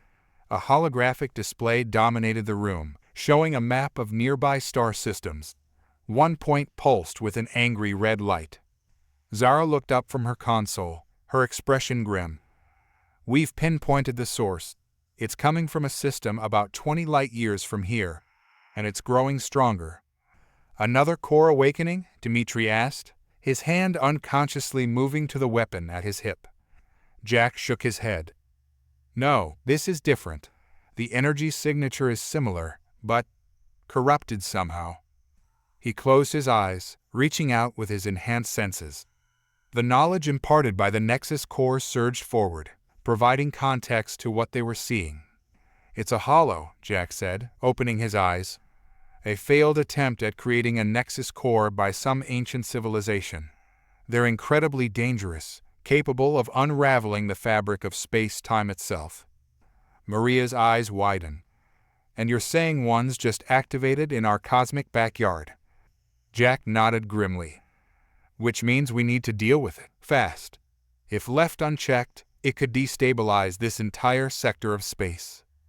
"But how do we stop something like that?" Zara asked. "We're still learning how to manage our own core, let alone neutralize a corrupted one." Jack turned to Nexus, an idea forming. "The Void Stalkers, your species has always had a unique relationship with cosmic energies. Do you think we could use that to our advantage?" Nexus's scales shimmered thoughtfully. "Perhaps. Our natural ability to manipulate energy fields could potentially be amplified by our connection to the Nexus core, but it would be incredibly risky." Risky is better than catastrophic, Dmitri grunted. I say we go for it. Jack looked around at his team, seeing determination in their eyes. They had come so far together, faced challenges that would have seemed impossible just months ago. This was just another step in their journey. All right, he said, his voice filled with resolve. Let's prep the Magellan for immediate departure. We'll need to bring a fragment of our core with us to amplify our abilities. As the team rushed to prepare, Jack felt a familiar presence in his mind. The Axiom's thoughts resonated with both approval and concern. You are taking your first steps as true cosmic architects, the Axiom communicated. But be warned, the path ahead is fraught with danger. The Hollow is not the only threat you will face. Jack acknowledged the warning, even as he continued his preparations. Any advice on how to neutralize this thing? Trust in your combined strengths, the Axiom replied. The solution will lie not in brute force, but in the harmony of your unique abilities. As the Axiom's presence faded, Jack pondered its words. Harmony had been the key to revitalizing Nexus Prime. Perhaps it would also be their salvation in facing this new threat. Hours later, the Magellan broke orbit, its engines pushing it to speeds that defied conventional physics. In the ship's hold, a fragment of the Nexus core pulsed with power, a beacon of order against the chaos they were about to face. Jack stood on the bridge, watching the stars streak by. He could feel the anticipation building among his crew, a mix of excitement and fear. They were venturing into the unknown, facing a threat beyond their full understanding. But as he looked at his team, at the humans and Void Stalkers working in perfect synchronization, he felt a surge of confidence. They had transcended their origins, become something greater than the sum of their parts. Whatever challenges lay ahead, whatever cosmic horrors they might face, they would face them together. As cosmic architects, as protectors of reality itself. The Hollow awaited, a writhing mass of corrupted energy that threatened to unravel the very fabric of space-time. But they were no longer just a team of animal handlers and alien predators. They were the guardians of cosmic balance, and they would not falter. As the Magellan hurtled towards its destination, Jack steeled himself for the battle ahead. The next chapter of their cosmic adventure was about to unfold, and the stakes had never been higher. The Magellan dropped out of faster-than-light travel with a shudder that resonated through its hull. Before them, the star system that housed the Hollow hung in space, a twisted parody of natural cosmic beauty. Jack stood at the helm, his enhanced senses reaching out to analyze their surroundings. What he felt made his blood run cold. "My God," he whispered, "it's worse than we thought." The others felt it too. The Hollow's corruption had spread far beyond a single point, infecting the very fabric of space-time around it. Stars pulsed with sickly light, their life cycles accelerated to the point of instability. Planets had been torn from their orbits, reduced to asteroid fields that defied the laws of physics. "How do we even begin to address this?" Maria asked, her voice tight with concern. Jack turned to Nexus, seeing his own apprehension mirrored in the Void Stalker's rippling scales. "We stick to the plan. We use our connection to our Nexus core to establish a beachhead of stable space-time, then work outward from there." Zara's fingers flew over her console, analyzing the data streaming in. "I've located the epicenter of the disturbance. It's beautiful, in a terrifying sort of way." The main view screen shifted, focusing on a swirling vortex of energy at the system's center. Colors that shouldn't exist in nature danced across its surface, and looking at it for too long made Jack's eyes water. "That's our target," he said, forcing his gaze away from the hypnotic display. "Dmitri, bring us in closer, but keep us just outside the worst of the temporal distortions." As the Magellan inched forward, the ship's systems began to fluctuate. Alarms blared as reality itself seemed to warp around them. "Hull integrity is holding," Dmitri reported, his hands steady on the controls despite the chaos. "But I don't know how much closer we can get without risking a total systems failure." Jack nodded grimly. "This is as good as it's going to get.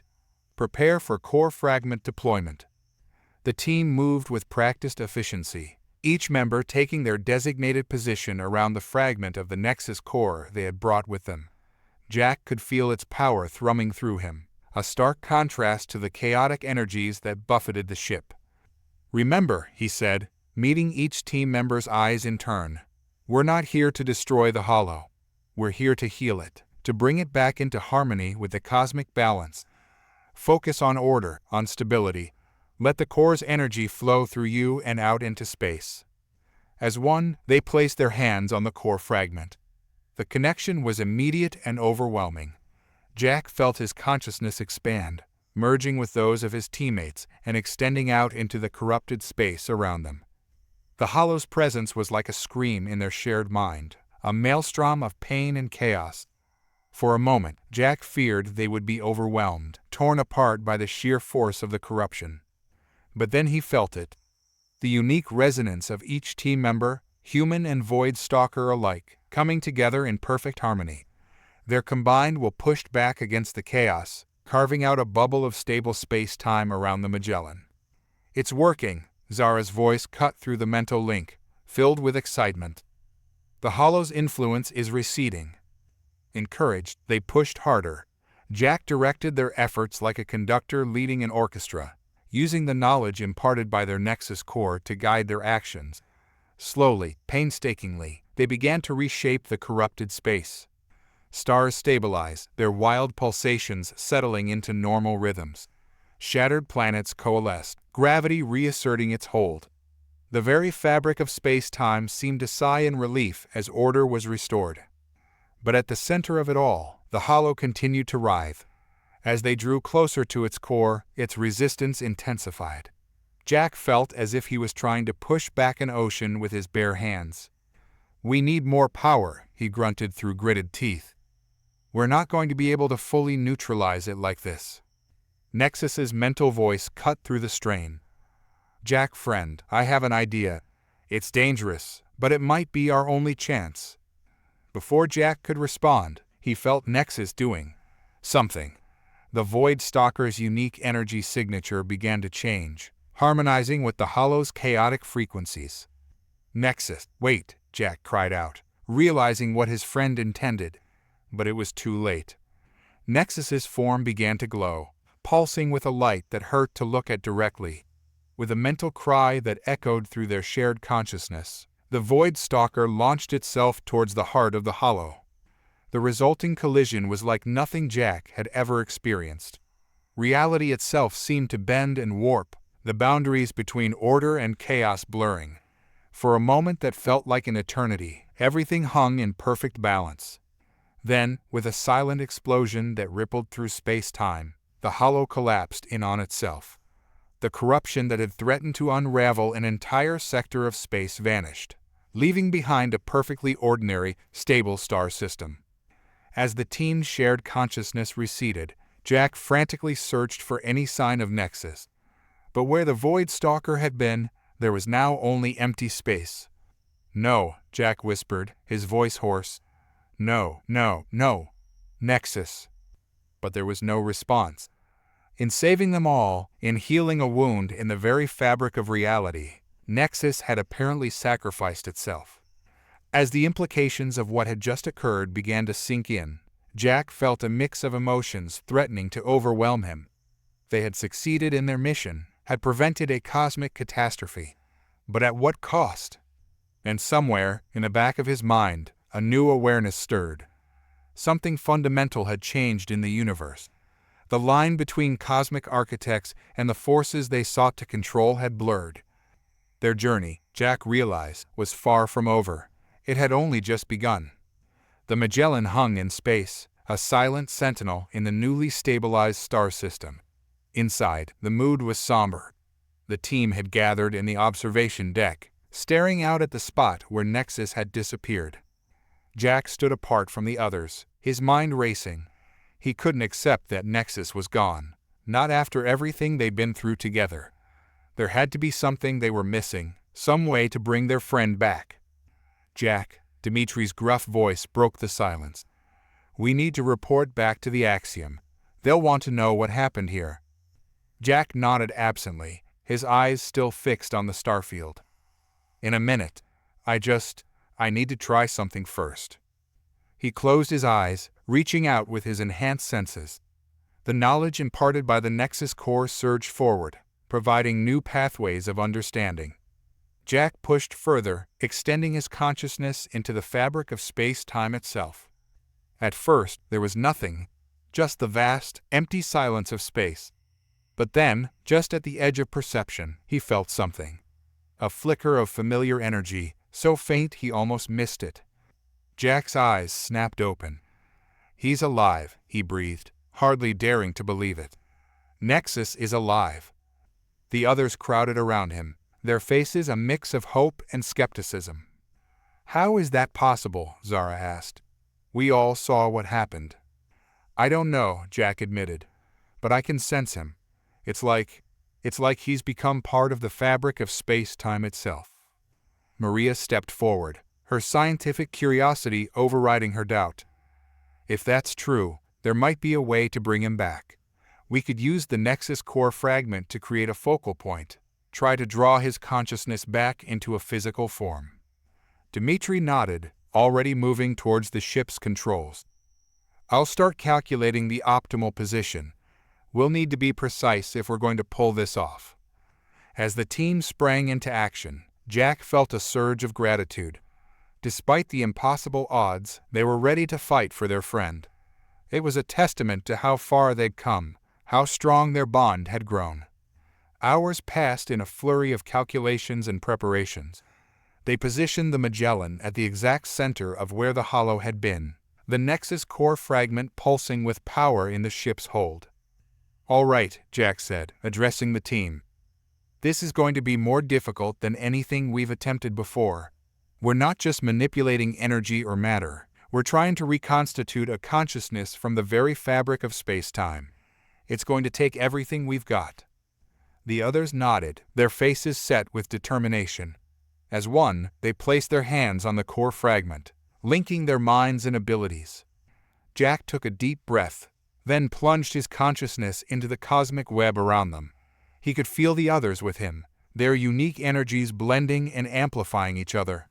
Together, they reached out, searching for that faint flicker of Nexus's essence.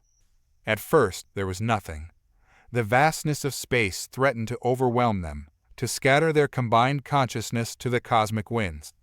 But Jack held firm, his will anchoring the team. Then, like a distant star coming into focus, they felt it. Nexus's consciousness, spread thin across light years of space, but undeniably present. There, Jack called out, both mentally and aloud. Everyone, focus. We need to draw him back. Give him a point to coalesce around. Their combined will surged forward, creating a beacon in the cosmic darkness. Slowly, painstakingly, they began to gather the scattered fragments of Nexus's being. It was like trying to catch smoke with bare hands. Every time they thought they had a grasp on Nexus's essence, it would slip away, drawn back into the cosmic tapestry. But they persisted, their determination growing with each attempt. Hours blended into days as they worked tirelessly, taking breaks only when absolutely necessary. The strain was immense, pushing their enhanced abilities to the limit and beyond. Just when it seemed they couldn't go on any longer, something changed. The fragments of Nexus's consciousness began to cohere, drawn inexorably towards the focal point they had created. It's working, Zara cried out, her mental voice filled with exhausted elation. He's coming back. With one final, monumental effort, they pulled Nexus's essence fully into the physical realm. There was a flash of impossible light, a sensation of reality itself holding its breath, and then Nexus stood before them. But he was changed. His form shimmered and shifted, as if not quite solid. Patterns of cosmic energy danced across his scales, and his eyes held the depth of galaxies. Jack, friend, Nexus's mental voice resonated with new power. You have done the impossible. Jack stepped forward, hardly daring to believe it had worked. Nexus, are you all right? What happened to you? Nexus's form rippled, a gesture that seemed both familiar and alien. I am more than all right, Jack, friend.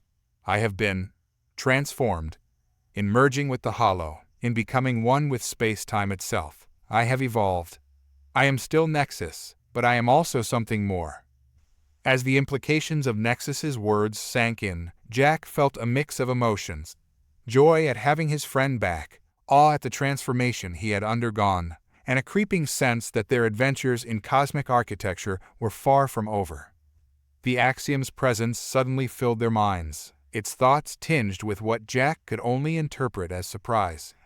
You have achieved something unprecedented, it communicated. The merging of cosmic architect and cosmic force. This changes everything. Jack looked at Nexus, then at his team, seeing his own mix of excitement and apprehension mirrored in their faces. They had set out to save a planet, then a sector of space. Now, it seemed, they stood on the brink of reshaping the very nature of cosmic stewardship. As the Magellan prepared to return to Nexus Prime, Jack couldn't shake the feeling that this was just the beginning. With Nexus's transformation, they had unlocked new potential, new ways of interacting with the universe itself. The adventure, it seemed, was only just beginning. The return journey to Nexus Prime was unlike anything they had experienced before. With Nexus's newfound abilities, the Magellan seemed to glide through space-time itself, covering vast distances in the blink of an eye. Jack watched in awe as entire galaxies streaked past, their beauty both humbling and inspiring. As they approached their adopted homeworld, Jack couldn't help but reflect on how far they'd come. What had started as a mission to tame dangerous creatures had evolved into something far greater. They were no longer just explorers or even guardians. They were becoming an integral part of the cosmic tapestry itself. "We're approaching Nexus Prime," Dimitri announced from the helm, his gruff voice tinged with an uncharacteristic note of wonder. "But something's different." Jack leaned forward, his enhanced senses reaching out. He felt it immediately. The planet was pulsing with new energy, its core resonating in perfect harmony with the Nexus core they had left behind. "It's evolving," Zara breathed, her eyes wide as she studied the readings. "The entire planet is undergoing some kind of transformation." As they entered orbit, the changes became visually apparent. The landscape below was shifting, rearranging itself into intricate geometric patterns. Mountains rose and fell like waves on an ocean, forests spread and receded in rhythmic pulses. It was as if the entire world was breathing. "This is incredible," Maria murmured, her scientific curiosity overriding her shock. "It's like the planet is becoming a living extension of the Nexus core." Nexus, who had been silent during their approach, suddenly spoke. His mental voice carried new depths, resonating with cosmic power. "It is more than that, colleagues. Nexus Prime is becoming a nexus point, a cosmic crossroads. The changes we initiated are spreading, influencing the very fabric of space-time around it." The implications hit Jack like a physical blow. They hadn't just revitalized a dying world or even created a new home for themselves. They had set in motion changes that could reshape the entire sector of space. Before he could fully process this, the Axiom's presence filled their minds. But something was different. The usually calm and detached entity seemed agitated. "You must return to the surface immediately," the Axiom communicated. "Your actions have drawn attention from beings beyond your current understanding." Jack felt a chill run down his spine. "What kind of beings? Are we in danger?" The Axiom's response was tinged with uncertainty, an emotion Jack had never associated with the ancient entity before. "They are the others, entities from beyond the boundaries of our known universe. Your transformation of Nexus Prime and Nexus's evolution have created a beacon that they cannot ignore." As the Magellan began its descent, Jack turned to his team. He saw the mix of excitement and apprehension on their faces, mirroring his own emotions. "All right, folks," he said, his voice steady despite the gravity of the situation.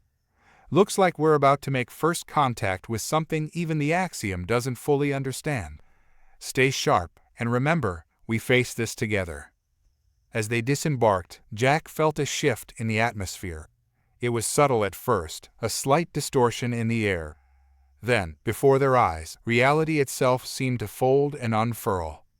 Beings of pure energy stepped through the distortion, their forms constantly shifting and changing. They radiated power on a scale that made even their connection to the Nexus core seem insignificant in comparison. One of the entities moved forward, its voice bypassing their ears and resonating directly in their minds. "Greetings, young ones. We are the Cosmic Weavers, shapers of realities beyond your comprehension. Your actions have rippled across the multiverse, drawing our attention."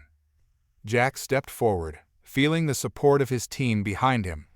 He drew strength from their presence, from the bond they had forged through countless challenges. "We are the Cosmic Architects," he said, his voice clear and confident. "We meant no disrespect or intrusion. We're still learning about our place in the universe." The Cosmic Weaver's form shimmered, a gesture Jack interpreted as curiosity. "Your humility is noted, young one, but you underestimate your significance. The changes you have set in motion, the potential you have unlocked. It has been eons since we have witnessed such promise." Nexus moved to stand beside Jack, his transformed body resonating with the energy around them. "You speak of promise," Nexus communicated. "Does this mean you do not see us as a threat?" A sound like cosmic laughter filled their minds. "A threat? No, young ones. You are the dawn of a new era, a bridge between realities. We have come not to judge, but to guide, to offer you a choice." Jack felt a mix of relief and trepidation.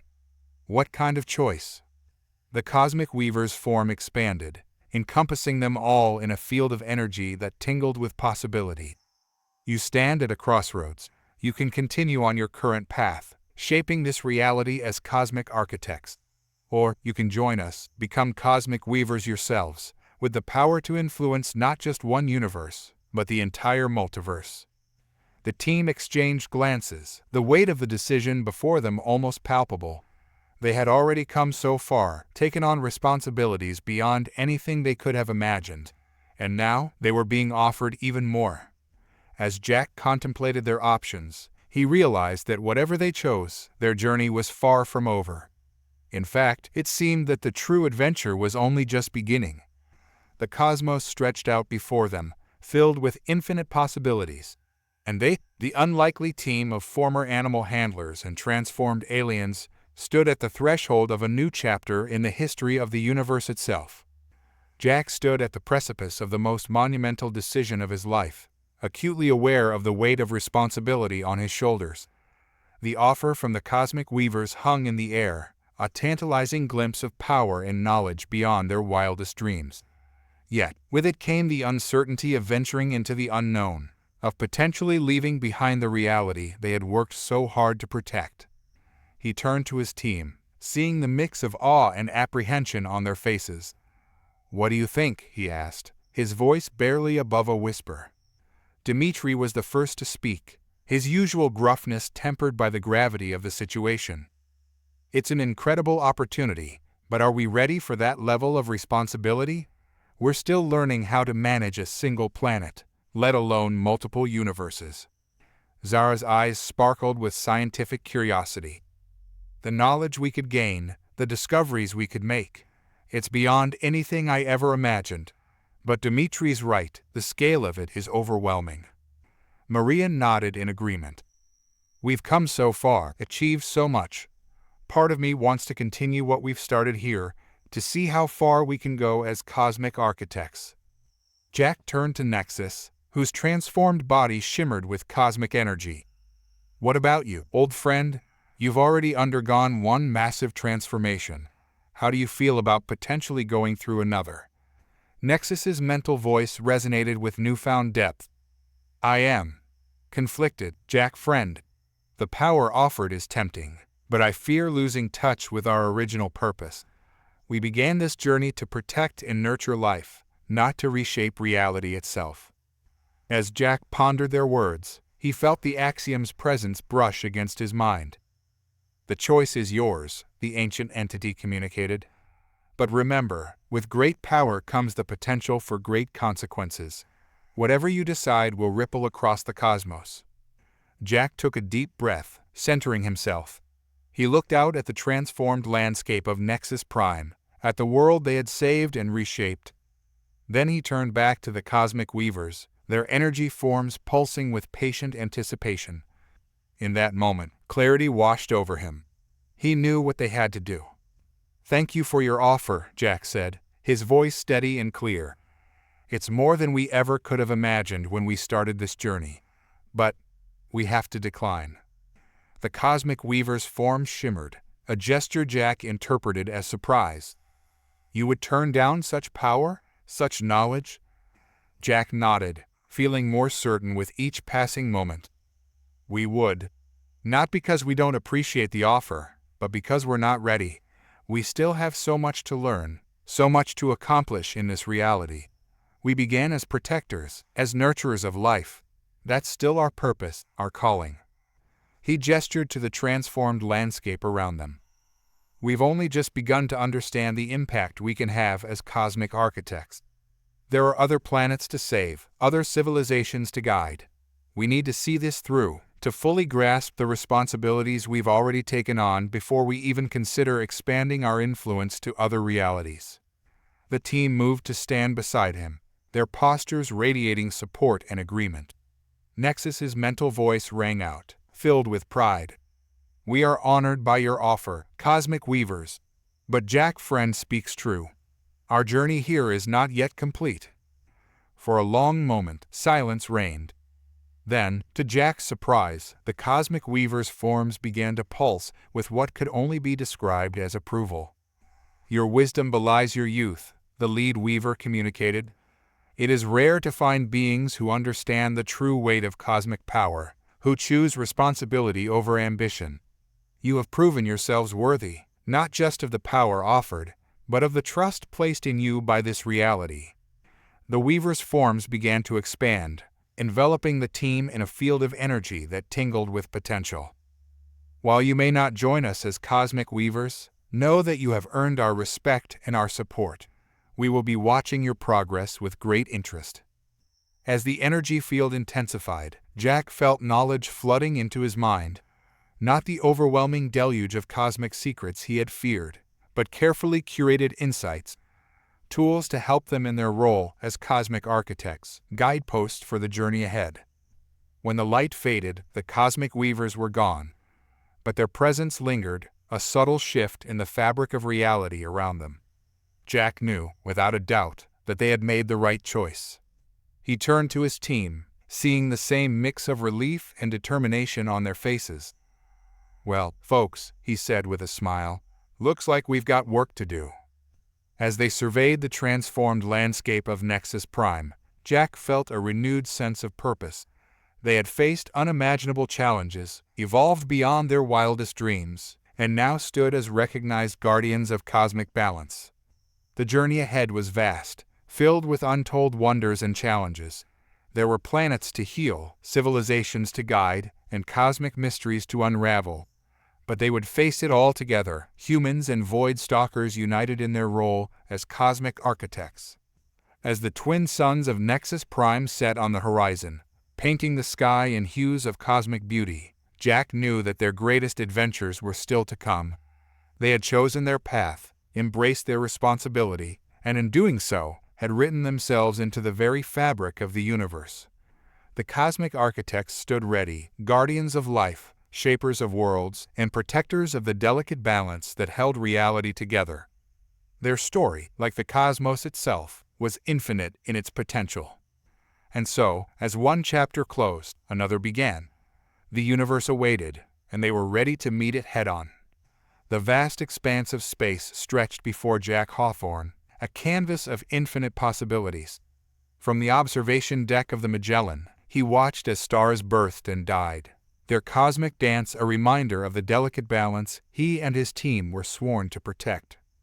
5 years had passed since they declined the offer to become cosmic weavers, choosing instead to fully embrace their roles as cosmic architects.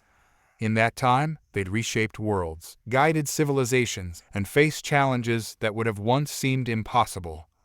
But nothing had prepared them for what they were about to encounter.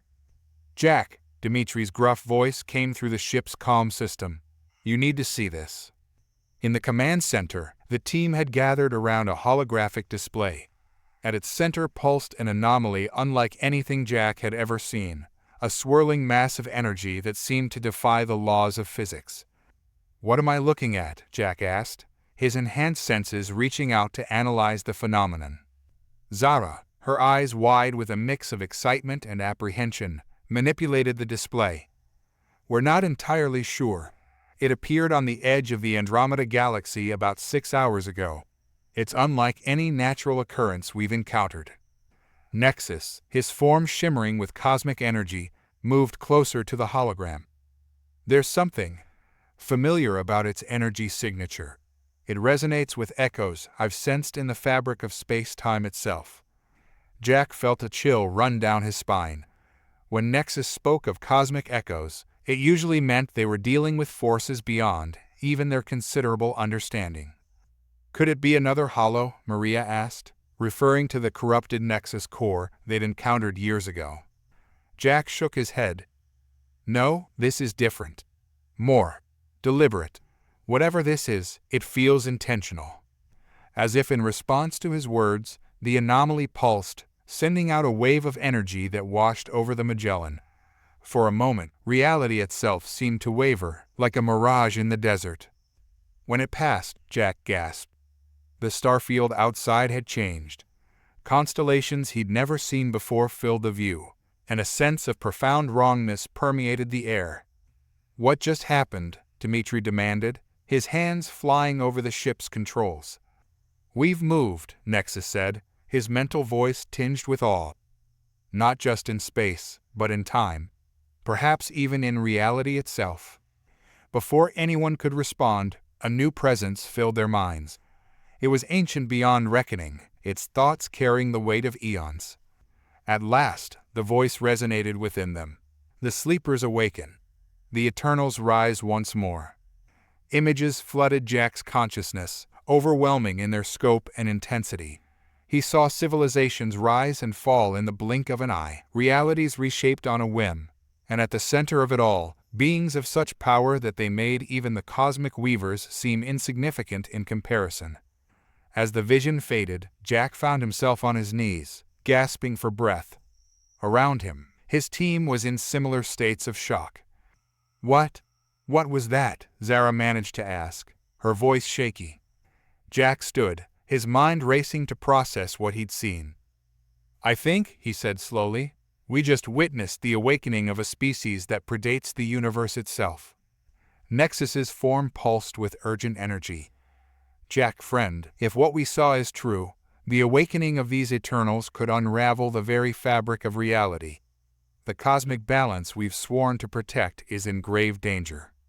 As the implications sank in, Jack felt the weight of responsibility settling on his shoulders once more. They had faced seemingly insurmountable challenges before, but this was on an entirely different scale. "All right, team," he said, his voice steady despite the turmoil in his mind. "Looks like the universe has a new crisis for us to solve. Let's figure out what we're dealing with and how to stop it." As the Magellan's engines hummed to life, preparing to navigate this altered reality, Jack couldn't shake the feeling that they were embarking on their most dangerous mission yet. The Eternals were awakening, and the fate of all existence hung in the balance. Little did they know, this was just the beginning of a journey that would challenge everything they thought they knew about their role as cosmic architects, and about the very nature of reality itself. The Magellan glided through the altered starscape, its sensors straining to make sense of the unfamiliar cosmic terrain. Jack stood at the helm, his enhanced senses reaching out into the void, searching for any clue that might help them understand their situation. "Anything?" Dmitri asked, his fingers dancing over the ship's controls as he navigated through gravitational eddies that shouldn't exist. Jack shook his head, frustration evident in his voice. "It's like trying to read a book written in a language that hasn't been invented yet. Everything's shifted. The cosmic constants we relied on don't seem to apply here." Zara's voice cut through the tension, excitement barely contained. "I think I've found something. There's a planet about 3 light years from our position. Its energy signature, It's off the charts. The main view screen shifted, focusing on a world that defied description. Its surface seemed to be in constant flux, mountains rising and falling like waves on an ocean, forests blooming and withering in the span of heartbeats. That has to be them, Jack breathed. The Eternals. Nexus moved closer to the screen, his form rippling with a mix of curiosity and apprehension. The power required to maintain such a state of flux. It's beyond anything we've encountered. Even the Axiom would pale in comparison. As they approached the planet, the Magellan systems began to fluctuate wildly. Reality itself seemed to warp around them, the laws of physics bending and twisting in ways that made Jack's head spin. "We're losing structural integrity," Dimitri shouted, alarms blaring throughout the ship. "Whatever's down there, it's tearing us apart." Jack made a split-second decision. "Nexus, can you create a bubble of stable space-time around us? Like we did with the Hollow, but on a larger scale?" The Void Stalker's form pulsed with determination. "I can try, Jack friend, but I'll need your help. All of you." Without hesitation, the team linked minds, their combined will extending outward. Jack felt the familiar rush of shared consciousness, amplified by the cosmic power they had cultivated over the years. Together, they pushed back against the chaotic energies surrounding them, carving out a pocket of stability. The Magellan shuddered, then steadied. Through the viewscreen, Jack watched as they breached the planet's atmosphere, descending towards a landscape that seemed to defy reality itself. They landed in a clearing that hadn't existed moments before, the ground solidifying beneath them as if acknowledging their presence. As the team disembarked, Jack felt a sense of vertigo. The air itself seemed alive, charged with potential. "Stay close," he cautioned, his voice barely above a whisper, "and be ready for anything." They hadn't taken more than a few steps when the world around them shifted. The chaotic flux stilled, resolving into a vast, impossibly ornate chamber. Before them stood beings that could only be the Eternals. They were beautiful and terrible to behold, their forms constantly shifting between states of matter and energy. Jack's mind struggled to process what he was seeing, his enhanced senses overwhelmed by the sheer power radiating from these entities. One of the Eternals stepped forward, its voice resonating not through the air, but directly in their minds. "Welcome, young ones. We have awaited your arrival for eons." Jack swallowed hard, forcing himself to meet the being's gaze. You were expecting us." A sound like cosmic laughter filled their thoughts. "Of course. Your ascension to cosmic architects was foretold, a necessary step in the great cycle." Confusion and a growing sense of unease washed over Jack. "What cycle? Why have you awakened now?" The Eternal's form shimmered, its next words sending a chill down Jack's spine. "To reset the universe, of course. To wipe the slate clean and begin anew, as we have done countless times before." The implications hit Jack like a physical blow. These beings intended to erase everything, to undo all of creation. All the worlds they had saved, the civilizations they had guided, the delicate cosmic balance they had worked so hard to maintain, all of it would be undone. "No," Jack said, his voice firm despite the fear gripping his heart. "We won't let you do that. We're cosmic architects. It's our duty to protect the universe, not destroy it." The Eternal's form pulsed with what might have been amusement. "Protect? Young one, you cannot protect what was never meant to last. The universe you know is but a fleeting moment in the grand tapestry of existence. Its time has come to an end."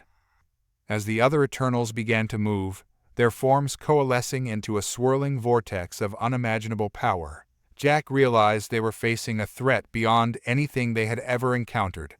The fate of all reality hung in the balance, and they were the only ones standing in the way of total cosmic annihilation. With a thought, he linked minds with his team, feeling their determination and fear mingling with his own. They were outmatched, outgunned, and in a reality they barely understood. But they were humanity's representatives in this cosmic drama, and they would not go down without a fight. As the Eternal's power built to a crescendo, Jack steeled himself for the battle ahead. The greatest test of the cosmic architects was about to begin. The chamber erupted into chaos as the Eternals' power surged forth.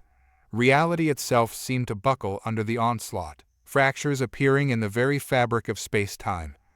Jack and his team stood their ground, drawing upon every ounce of their training and experience as cosmic architects.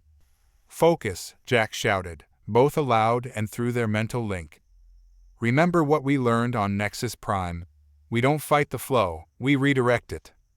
As one, they extended their consciousness, not trying to match the Eternals' raw power, but instead seeking to guide and channel it. It was like trying to divert a raging river with their bare hands, the cosmic energies threatening to overwhelm them at every turn. Nexus, his form pulsing with strain, managed to create a bubble of stable space around them. "I cannot hold this for long, Jack friend," his mental voice strained. "Their power, it's beyond anything we've encountered." Jack gritted his teeth, his mind racing for a solution. They couldn't overpower the Eternals, that much was clear. But there had to be another way, some angle they hadn't considered. Suddenly, a memory surfaced, a fragment of knowledge imparted by the Cosmic Weavers years ago. "Guys," he called out, "remember what we learned about the nature of reality. It's not just about power, it's about harmony." Understanding dawned across the shared consciousness of the team. They shifted their approach, no longer trying to simply contain or redirect the Eternals' energy, but to harmonize with it. Their combined will reached out, seeking resonance with the cosmic forces swirling around them. For a moment, nothing seemed to change. The onslaught continued, reality fraying at the edges. But then, almost imperceptibly at first, the tide began to turn. The chaotic energies started to stabilize, forming intricate patterns that pulsed with a rhythm that matched the team's own cosmic signature. The lead Eternal paused, its form shimmering with what Jack interpreted as surprise. "Impossible," its thoughts resonated. "You cannot comprehend the forces you're manipulating." "Maybe not," Jack replied, his voice steady despite the strain. "But we understand enough to know that destruction isn't the answer. Creation and preservation, that's our purpose as cosmic architects." As the team's influence grew, the chamber around them began to transform. The chaos receded, replaced by a swirling tapestry of cosmic energy that seemed to represent the entire history of the universe. Jack saw galaxies forming, civilizations rising and falling, the intricate dance of creation playing out on an infinite scale. "Look," he urged the Eternals, "look at what you're trying to erase. Every life, every world, every moment. It all has value. It all contributes to the grand tapestry of existence." The Eternals' assault faltered, their forms wavering as they took in the display.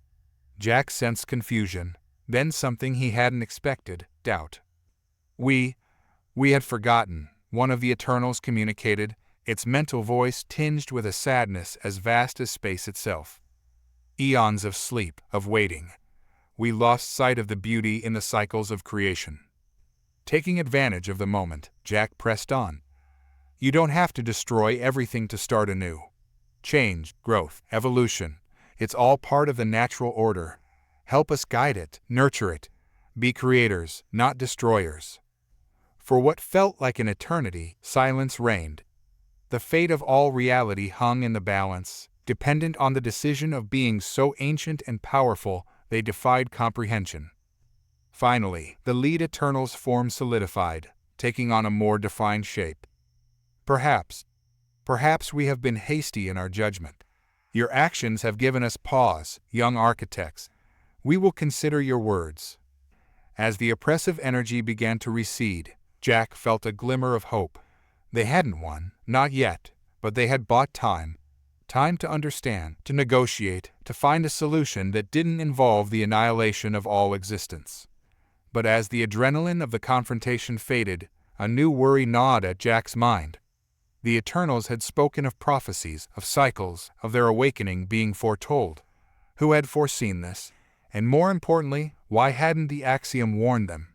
As his team gathered around him, exhausted but triumphant, Jack couldn't shake the feeling that they had stumbled upon something far larger and more complex than they had ever imagined.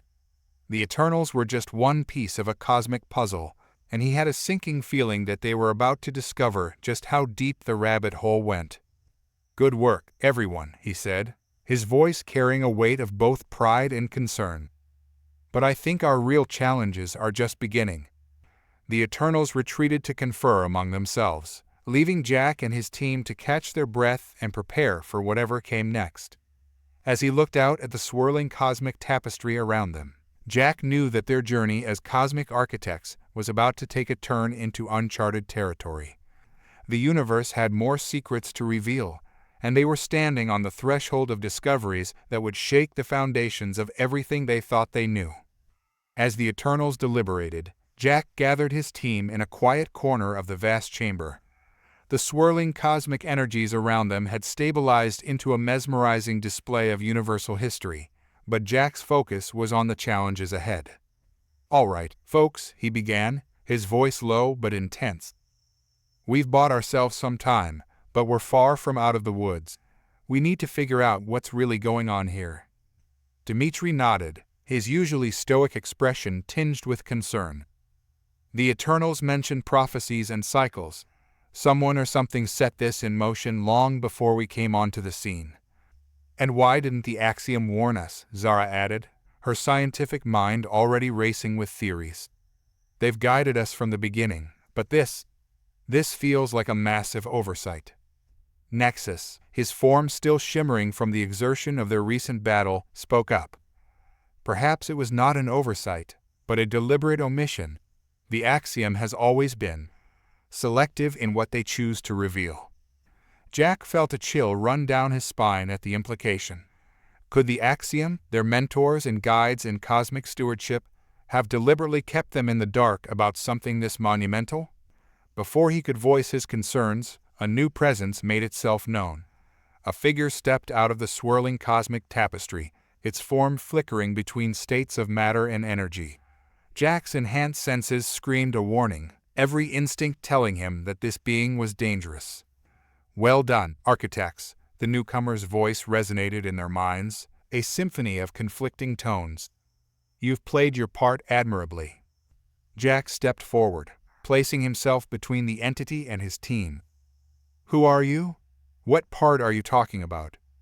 The being's form solidified into a vaguely humanoid shape, its eyes swirling vortexes of cosmic power. "I am entropy, the inevitable end of all things. And you, Jack Hawthorne, are the key to unlocking the final cycle." Confusion and dread washed over Jack in equal measure. "I don't understand. We're cosmic architects, protectors of universal balance. We don't unlock anything, especially not for beings calling themselves entropy."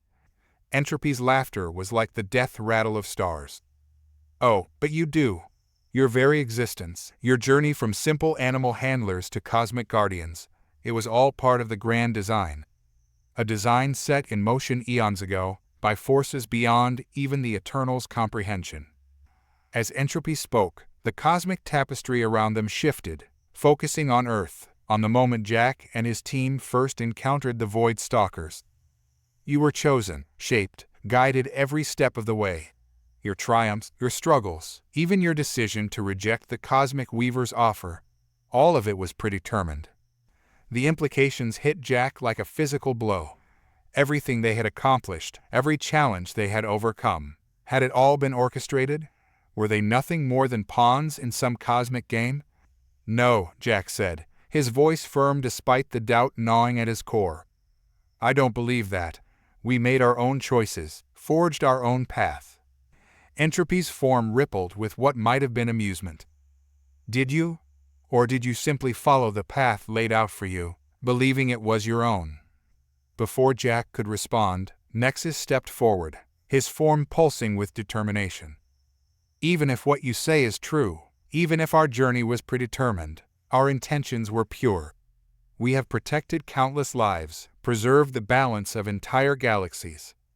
"Indeed you have," Entropy agreed.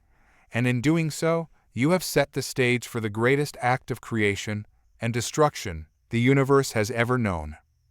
As Entropy spoke, the Eternals returned, their forms now tinged with an energy that resonated with the newcomer's presence.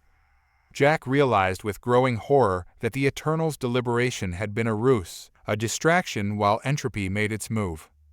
The cycle nears its completion, the lead Eternal intoned. The architects have proven themselves worthy. The renewal can begin. Jack's mind raced, trying to piece together the cosmic puzzle before them. Renewal, cycles, predetermined paths. It all pointed to something far greater and more terrifying than simple universal destruction. "What exactly are you planning?" Jack demanded, his voice carrying the weight of his role as a cosmic architect. "What is this renewal you're talking about?"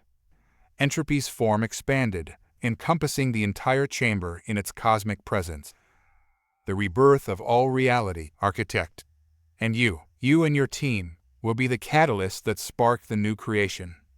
As the implications of entropy's words sank in, Jack realized that they were standing on the precipice of a cosmic event beyond anything they had ever imagined.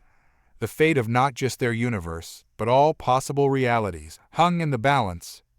And they, the cosmic architects, were somehow the key to it all. The greatest challenge of their lives was unfolding before them, and Jack knew that their next moves would determine the future of existence itself. With his team at his side, he steeled himself for the cosmic battle ahead, knowing that the true test of their abilities as cosmic architects was only just beginning. The chamber pulsed with cosmic energy as entropy's revelation hung in the air. Jack's mind raced, trying to process the enormity of what they were facing. The renewal of all reality, with them as the catalysts. It was beyond comprehension. "Even if what you're saying is true," Jack said, his voice steady despite the turmoil in his mind, "why tell us now? Why not just let your grand plan play out?" Entropy's form shimmered, a gesture that might have been a shrug in a less cosmic being. "Because, architect, the final step requires your willing participation. You must choose to ignite the spark of renewal." Zara stepped forward, her scientific curiosity overriding her caution. "But that doesn't make sense. If everything was predetermined, why would our choice matter now?" "Ah, the paradox of free will," Entropy's voice resonated with something akin to amusement. "Your journey was guided, yes, but this final choice, this must be made of your own volition. It is the linchpin upon which all of reality turns."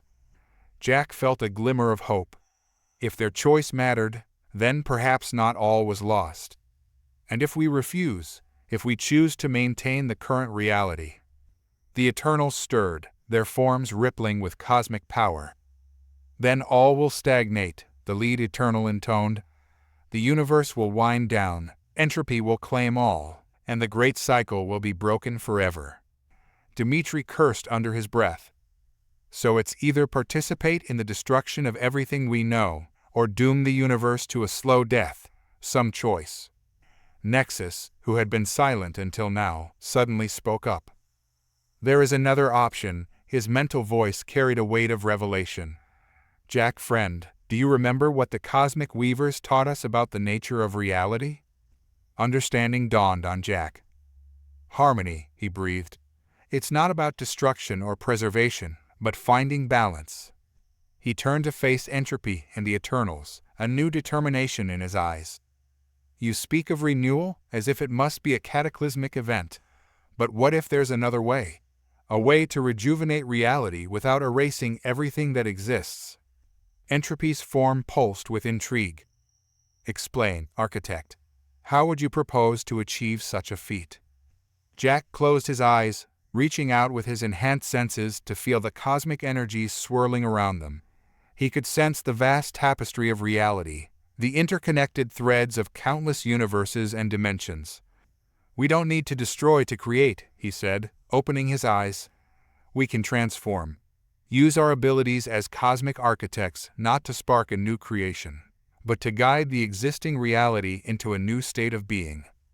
The chamber fell silent as the cosmic entities considered Jack's words. Even the Eternals seemed taken aback by the audacity of the proposal. "It's never been done," one of the Eternals finally said. "The cycle has always been one of destruction and rebirth." "Then it's time for the cycle to evolve," Jack replied, his voice filled with conviction. "Isn't that what creation is all about? growth, change, finding new paths forward? Entropy's form shifted, taking on a more defined shape. For the first time, Jack sensed uncertainty from the cosmic being. What you propose is unprecedented. The risks are immeasurable. So are the potential benefits, Nexus added, moving to stand beside Jack. Think of the knowledge that could be preserved, the civilizations that could continue to grow and evolve. Jack felt a surge of gratitude for his friend's support. He turned to the rest of his team, seeing the same determination reflected in their eyes. They were united in this, ready to face whatever challenges lay ahead. "We're cosmic architects," Jack said, his voice carrying the weight of their shared experiences and triumphs. "This is what we were trained for. Let us try. If we fail, your original plan can still be enacted. But if we succeed..." He let the implications hang in the air. The renewal of all reality, not through destruction, but through transformation. It was a goal worthy of their abilities, a challenge that would push them to their absolute limits and beyond. For what felt like an eternity, the chamber was filled with a tense silence. Jack could feel the cosmic forces at work, the push and pull of energies beyond mortal comprehension. Finally, Entropy spoke. "Very well, architects. You shall have your chance. But know this, the fate of all existence rests upon your success. Should you fail, the consequences will be beyond even my power to mitigate." As the weight of responsibility settled on their shoulders, Jack exchanged glances with his team. They had faced seemingly insurmountable odds before, had reshaped planets and guided the course of entire civilizations. But this was on an entirely different scale. Yet as he looked at his friends, at the beings who had journeyed with him from simple animal handlers to guardians of cosmic balance, Jack felt a surge of confidence. Together, they had achieved the impossible time and time again. This would be their greatest challenge, but also their greatest opportunity to prove the true potential of humanity and their allies. "All right, team," Jack said, a hint of his old adventurous spirit creeping into his voice. "Let's rewrite the laws of cosmic renewal. It's time to show the universe what cosmic architects can really do." As they prepared to embark on their most audacious mission yet, Jack couldn't help but feel a mix of terror and exhilaration. They stood on the brink of either cosmic catastrophe or the dawn of a new era of existence, and the next steps they took would determine which path the universe would follow. The true test of the cosmic architects was about to begin. The cosmic chamber hummed with anticipation as Jack and his team prepared for their most ambitious undertaking yet. The Eternals and Entropy watched with a mix of curiosity and skepticism, their ancient forms shimmering with barely contained power. "How do we even begin to approach this?" Zara asked, her voice a mix of excitement and trepidation. "We're talking about transforming the entire fabric of reality." Jack closed his eyes, reaching out with his enhanced senses to feel the cosmic energies surrounding them.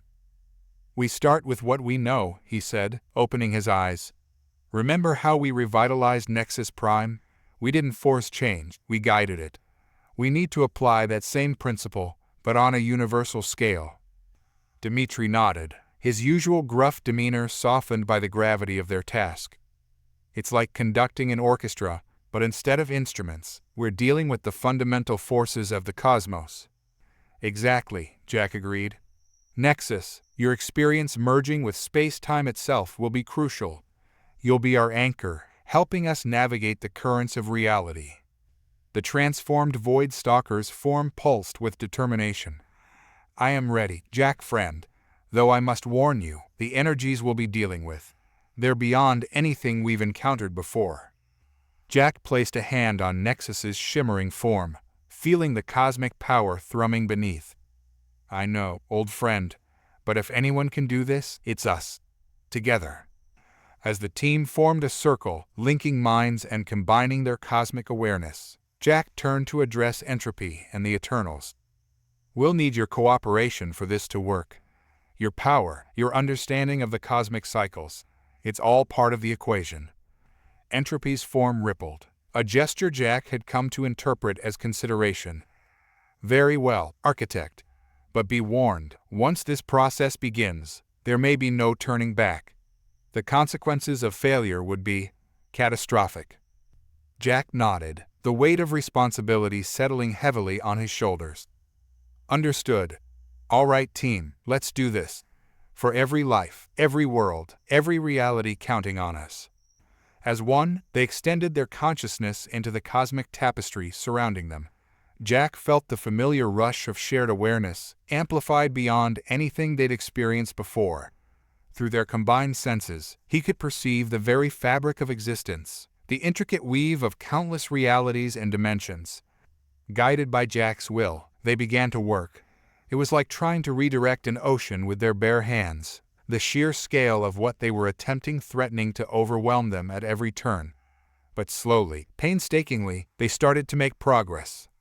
They found the pressure points in reality, the nexus where multiple dimensions intersected. With delicate precision, they began to adjust, to harmonize. Where before there was stagnation, they introduced gentle currents of change.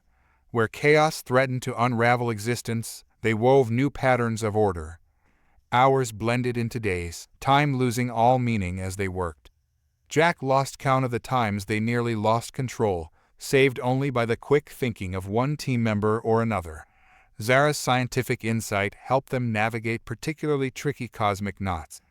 Dimitri's unwavering focus kept them grounded when the vastness of their task threatened to scatter their consciousness to the cosmic winds. And through it all, Nexus served as their anchor, his unique connection to space-time itself allowing them to effect changes that should have been impossible. As they worked, Jack became aware of a growing resonance.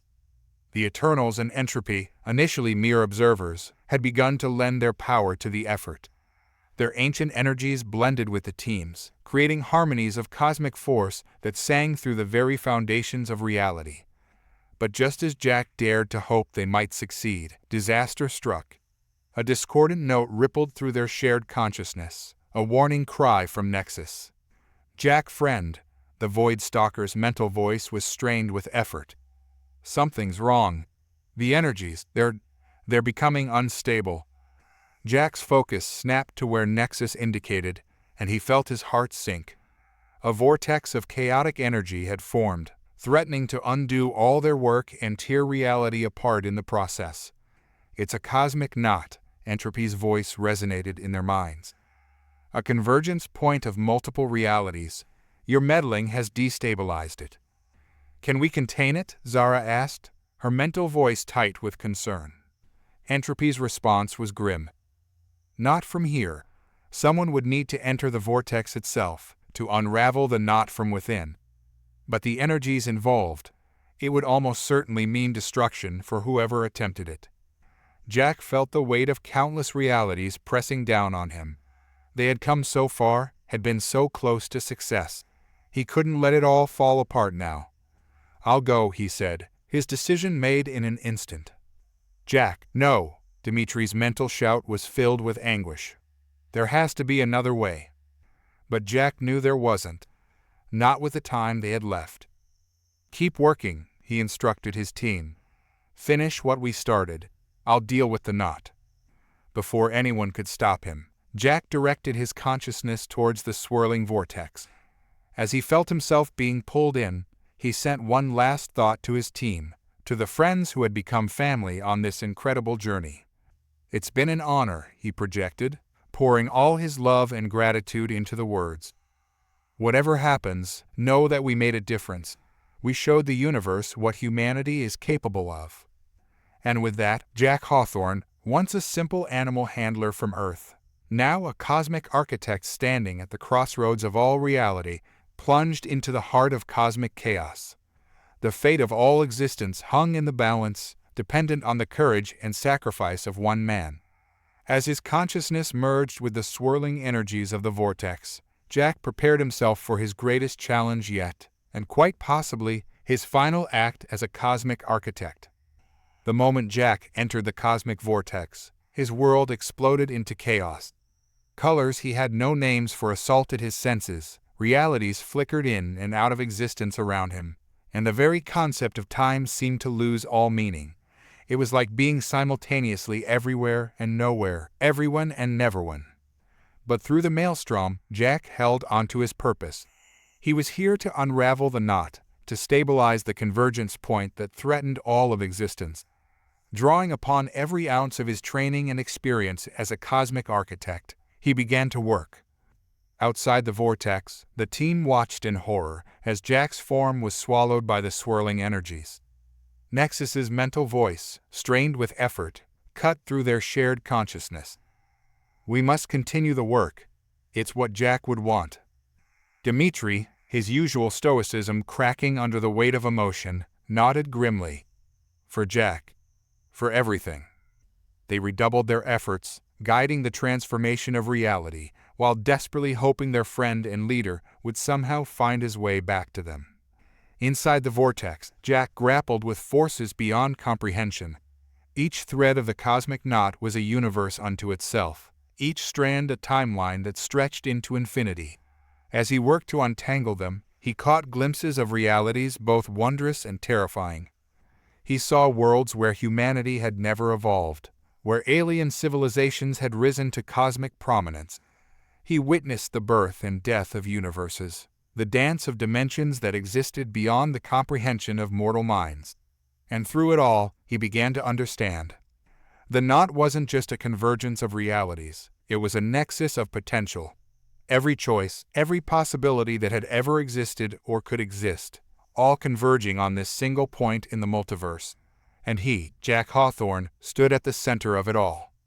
As this realization washed over him, Jack felt his consciousness expanding. He was no longer just himself, but a conduit for the very essence of creation. The knowledge imparted by the axiom, the power granted by the cosmic weavers, the unique perspective gained from his journey as a cosmic architect, all of it coalesced into a singular understanding. With newfound clarity, Jack began to weave. Instead of simply untangling the knot, he started to reshape it. He took the chaotic energies and molded them, creating new pathways of possibility, new avenues for reality to explore and evolve. Outside, the team felt the shift. The oppressive weight of impending doom lifted, replaced by a sense of renewal and potential. Zara's eyes widened as she monitored the cosmic energies. It's stabilizing, but it's more than that. It's like reality itself is being rewritten, but not destroyed. Entropy's form pulsed with what might have been surprise. Impossible. The architect is not just preventing collapse, he's reshaping the very foundations of existence. Within the vortex, Jack continued his work. He was dimly aware that what he was doing should have been impossible, that he was operating on a level beyond even the Eternal's understanding. But in this moment, suspended between realities, he was more than just Jack Hawthorne. He was the culmination of humanity's potential, a bridge between the finite and the infinite. As he neared completion of his task, Jack became aware of a choice before him. He could return to his own reality, to the friends and the life he knew.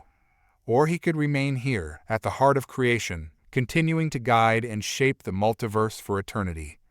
The decision weighed heavily upon him. The power he now wielded was intoxicating, the knowledge he had gained beyond price. But as he considered his options, faces flashed through his mind. Dimitri's gruff loyalty, Zara's boundless curiosity, Maria's steady compassion, Nexus's unwavering friendship. The team that had become his family, the journey they had shared. With a pang of bittersweetness, Jack made his choice. He poured the last of his expanded consciousness into finalizing the new cosmic framework, ensuring that reality would continue to grow and evolve without the need for cataclysmic renewal. And then, with a thought, he let go. The vortex exploded in a silent burst of creation, reality reshaping itself around the new paradigm Jack had established. As the energies settled, a figure emerged from the swirling cosmos. Jack Hawthorne stumbled back into the chamber, his form solid once more but forever changed. His eyes, once merely enhanced by cosmic power, now swirled with the depths of space itself. An aura of creation surrounded him, hinting at the vast powers he had touched.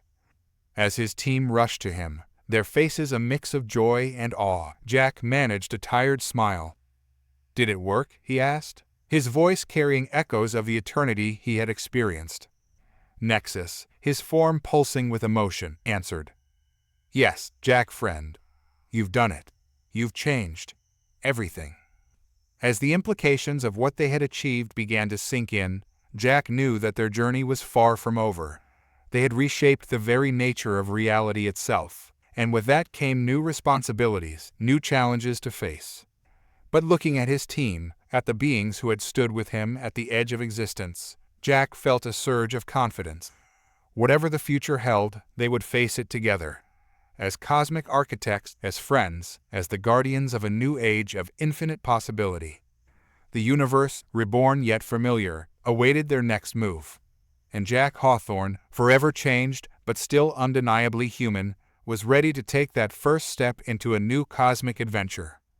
The aftermath of Jack's cosmic reshaping unfolded in waves of revelation and wonder. As the team gathered around their transformed leader, the chamber itself seemed to pulse with new life, reflecting the changes rippling through the very fabric of reality. Entropy, its form now a swirling mix of order and chaos, approached. Architect, it intoned, its voice carrying a newfound respect. You have achieved what we thought impossible. The cycle has not been broken, but transformed. Explain. Jack, still adjusting to the vast knowledge and power coursing through him, took a moment to find the right words. It's not about destruction and rebirth anymore, he began, his voice echoing with cosmic resonance. I've created a framework for continuous evolution. Reality itself can now adapt and grow without the need for cataclysmic renewal. Zara, her scientific mind racing to keep up, interjected. So you've essentially given the universe the ability to update itself? Like a self-improving system. Jack nodded, a smile playing at the corners of his mouth. Exactly. The potential for change, for growth, is now woven into the very fabric of existence. Every choice, every possibility, feeds back into the system, allowing reality to evolve organically. The Eternals, who had been observing silently, stirred. Their forms seemed less rigid now, more fluid and alive. This changes everything, the lead Eternal said.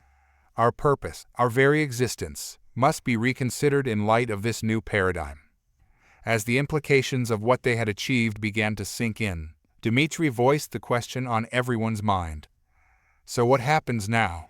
What's our role in this new reality? Jack turned to his team, his eyes swirling with cosmic energy, but still holding the warmth and determination they all knew so well. Now, he said, we guide. We're still cosmic architects, but our job has evolved.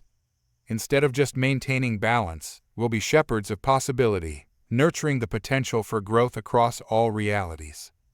Nexus, his form shimmering with excitement, spoke up.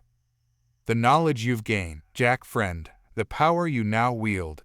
How do we even begin to understand it all? Jack's expression turned thoughtful. I don't think we're meant to understand it all, at least not right away. This new framework, it's designed to unfold over eons. We'll learn and grow along with it. As they discussed the implications of their new roles, a subtle shift in the chamber's energy caught Jack's attention. He turned to see the axiom materializing, its form more defined and present than ever before. You have surpassed all expectations, the axiom communicated, its thoughts tinged with a mix of pride and something akin to awe. The path we set you on, the challenges we presented, you have taken them and created something beyond even our imagining. Jack felt a surge of emotions, gratitude mixed with a hint of lingering doubt. You knew this was possible, that we could reshape reality itself? The axiom's form pulsed with what might have been a cosmic shrug. We knew of the potential, but the outcome was never certain. Your humanity, your unique perspective and adaptability, that was the key. You have proven that the cosmic balance is not a static thing to be maintained, but a living, evolving force. As the weight of their achievements settled upon them, Jack turned to his team. He saw in their eyes the same mix of excitement and apprehension that he felt. They had changed the very nature of existence, and with that came enormous responsibility. I know it's a lot to take in, Jack said, his voice filled with determination and hope. But think of the possibilities. we can guide civilizations not just towards technological advancement, but towards true cosmic harmony. We can nurture the growth of consciousness across realities, fostering understanding and connection on a scale we never thought possible. Dmitri, ever the pragmatist, raised an eyebrow. And the challenges?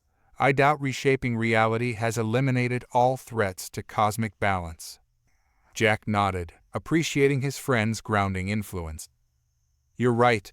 If anything, our job has become more complex. We'll be dealing with evolving cosmic laws, adapting to new forms of existence. But that's what makes it exciting, isn't it? We're not just preserving anymore, we're growing, learning, right alongside the universe itself.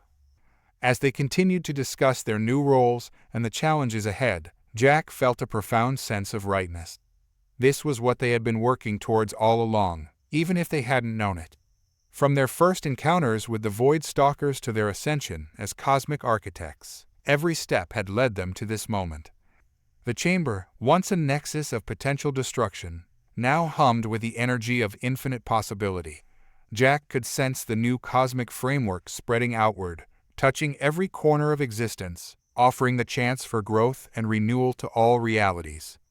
So, Zara said, a glint of adventure in her eyes. Where do we start? Jack grinned, feeling the old excitement of a new mission bubbling up within him. We start by learning. There's a whole new multiverse out there, evolving in ways we can't even imagine yet, and we get to be its guides, its guardians, its architects in the truest sense. As the team prepared to embark on this new phase of their cosmic journey, Jack felt a surge of pride and affection. They had come so far from their beginnings as simple animal handlers on Earth. Now they stood as the shepherds of a new cosmic age, ready to face whatever challenges and wonders awaited them. The universe, reborn and brimming with potential, stretched out before them, and the cosmic architects, led by Jack Hawthorne, were ready to write the next chapter in the grand story of existence. Their greatest adventure was just beginning. The transition from their old roles to the new cosmic paradigm was not instantaneous. In the days that followed their reality-altering feat, Jack and his team found themselves in a whirlwind of activity, adjusting to the new cosmic order they had helped create. Their base of operations, once centered on Nexus Prime, expanded to encompass multiple realities. The Magellan, their faithful ship, underwent a transformation of its own, evolving into a vessel capable of traversing not just space, but the very fabric of the multiverse itself. Jack stood on the bridge of the newly christened Magellan Infinity, watching as swirling vortexes of possibility danced across the viewscreen. Each one represented a different reality, a unique thread in the grand tapestry they now helped to weave.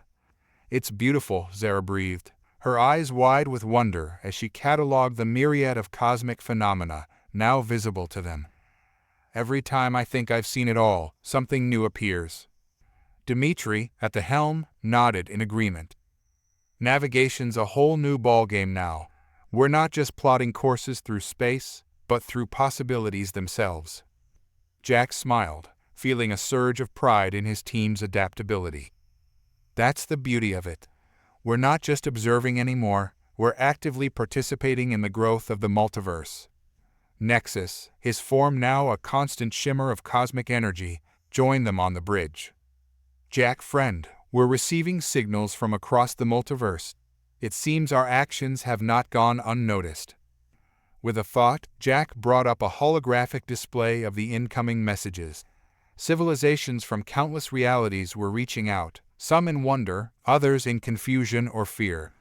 The reshaping of cosmic law had sent ripples through every layer of existence. "Looks like we've got our work cut out for us," Jack mused, scanning through the messages. "We'll need to establish communication protocols, set up guidance systems for emerging cosmic-aware species." Maria, who had been quietly analyzing data in the corner, spoke up. "We should prioritize the realities most affected by the change. Some of these civilizations are experiencing rapid evolutionary leaps, while others are struggling to adapt to the new cosmic currents." Jack nodded, appreciating her insight. "Agreed. Let's set up teams to handle different aspects of this transition. Zara, I want you focusing on scientific outreach. helping civilizations understand the new cosmic principles. Dimitri, you'll be our diplomat, establishing relations with cosmic-aware species across the multiverse. As he assigned roles, Jack felt a familiar presence brush against his mind. The axiom materialized on the bridge, its form now a constant flux of cosmic energy, mirroring the new reality they had created. You have taken to your new roles with admirable efficiency, the axiom communicated, its thoughts tinged with approval. But be warned, the path ahead is not without its challenges. The freedom to evolve also brings the potential for new forms of cosmic discord.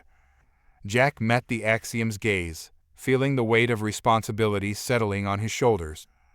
We understand. We're prepared to face whatever comes our way. But I have to ask, what's your role in all this now? Are you still our mentors, or? The axiom's form shimmered, a gesture Jack had come to interpret as thoughtful consideration. Our role, like reality itself, has evolved. We are no longer simply guardians or guides, but partners in this grand cosmic dance. We will work alongside you, learning and growing as the multiverse unfolds. As the implications of this new relationship sank in, alarms blared across the Magellan Infinity's systems. Dimitri's hands flew over the controls, his face creased with concern. "We've got a situation," he reported. "A cluster of realities in the Andromeda sector is experiencing severe temporal distortions. The new cosmic framework is causing their timelines to entangle and collapse." Jack felt a surge of adrenaline, the familiar thrill of a new challenge mixing with the awesome responsibility of their position. "All right, team, looks like we've got our first major test as custodians of the new cosmic order." Dimitri, set a course. Zara, start analyzing the distortion patterns. Nexus, I'll need your unique perspective on space-time to navigate this. As the Magellan Infinity prepared to make the jump to the affected realities, Jack took a moment to look at his team. Despite the gravity of the situation, he saw excitement in their eyes, the same spirit of adventure that had led them from Earth to the very edge of existence. "Whatever we face out there," Jack said, his voice filled with determination, "we face it together. We're not just cosmic architects anymore. We're the guardians of infinite possibility, the shepherds of a new age of cosmic evolution."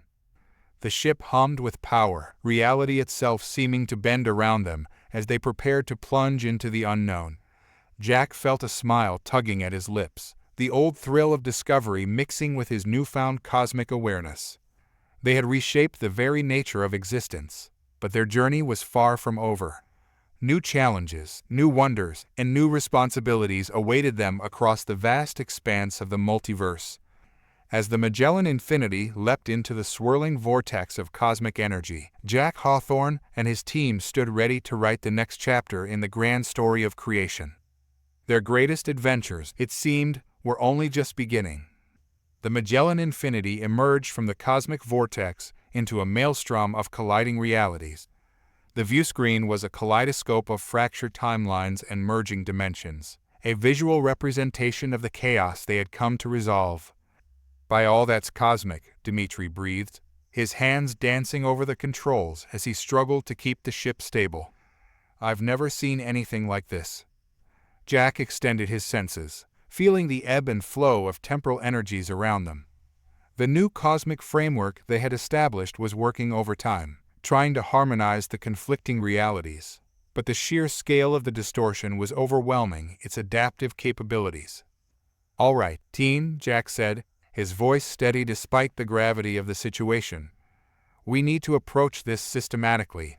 Zara, what are we looking at in terms of affected realities?" Zara's fingers flew over her console, her eyes widening as she processed the data. "It's worse than we thought. We've got at least a dozen primary realities in the mix, each with its own set of branching timelines. They're all converging on a single nexus point, creating a temporal knot that's growing more unstable by the second." Nexus, his form shimmering with agitation, added his insight. "The temporal currents are highly erratic, Jack friend. If we don't act quickly, this entire sector of the multiverse could collapse into a singularity." Jack nodded grimly, formulating a plan. We need to stabilize the nexus point first, then work our way outward, realigning the timelines one by one. Dimitri, can you get us closer to the center of the distortion? I can try, Dimitri grunted, his face a mask of concentration as he navigated the ship through the swirling chaos. But our shields are taking a beating. I'm not sure how long we can maintain position once we're in there. As they approached the heart of the temporal storm, Jack felt a familiar presence brush against his mind. The Axiom's thoughts resonated with a mix of concern and encouragement.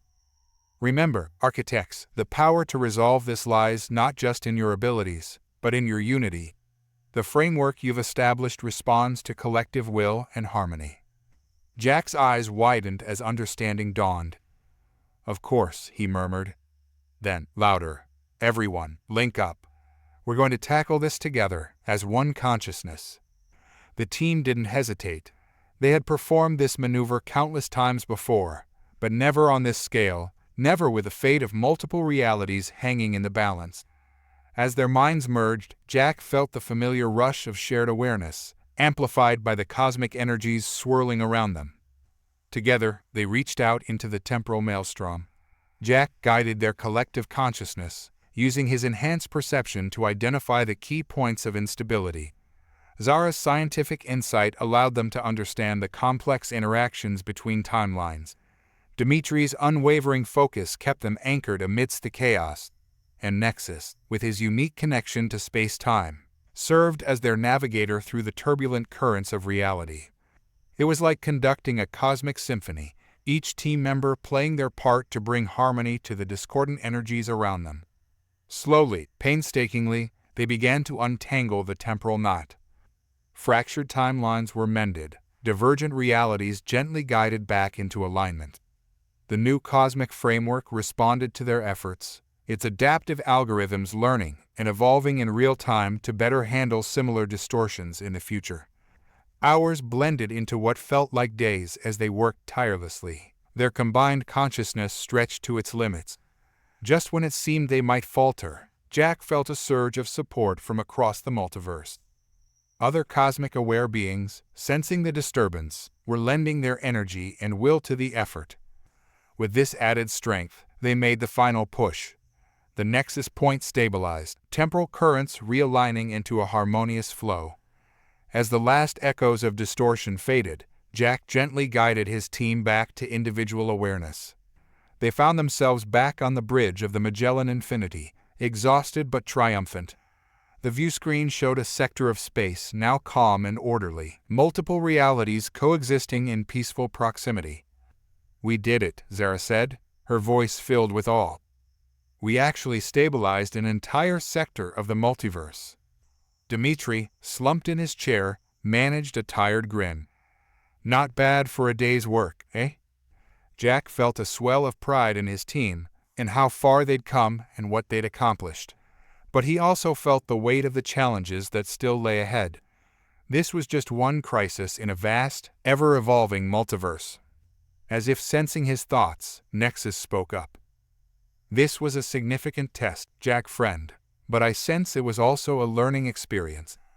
The cosmic framework, it's already adapting based on what we've done here." Jack nodded, understanding the implications. "We're not just resolving crises, we're teaching the very fabric of reality how to better handle these situations in the future. We're guiding the evolution of existence itself." The Axiom's presence filled the bridge, its form a swirling nebula of cosmic energy. "You begin to understand the true nature of your role, architects. You are not merely guardians or problem solvers, but teachers and nurturers of a living, growing multiverse." As the team began to discuss the implications of their success and the lessons learned, Jack found his gaze drawn back to the viewscreen. Beyond the now stable sector, he could see the vast expanse of the multiverse stretching out before them, filled with infinite possibilities and, undoubtedly, countless more challenges to face. But as he looked at his team, at the beings who had journeyed with him from simple animal handlers to shapers of cosmic destiny, Jack felt a renewed sense of purpose and excitement. They had been given an incredible responsibility, but also an unparalleled opportunity to explore, to learn, and to guide the very course of existence. "All right, folks," Jack said, a familiar glint of adventure in his eyes. "Where to next? We've got a whole multiverse out there waiting for us." As the Magellan Infinity prepared to embark on its next cosmic adventure, Jack Hawthorne knew that their journey was far from over. In fact, in many ways, it was just beginning. They were the cosmic architects, the guardians of infinite possibility, and their story would continue to unfold across the vast tapestry of existence. The multiverse, ever-changing and full of wonders, awaited their next move, and they were ready to face whatever challenges and marvels lay ahead together.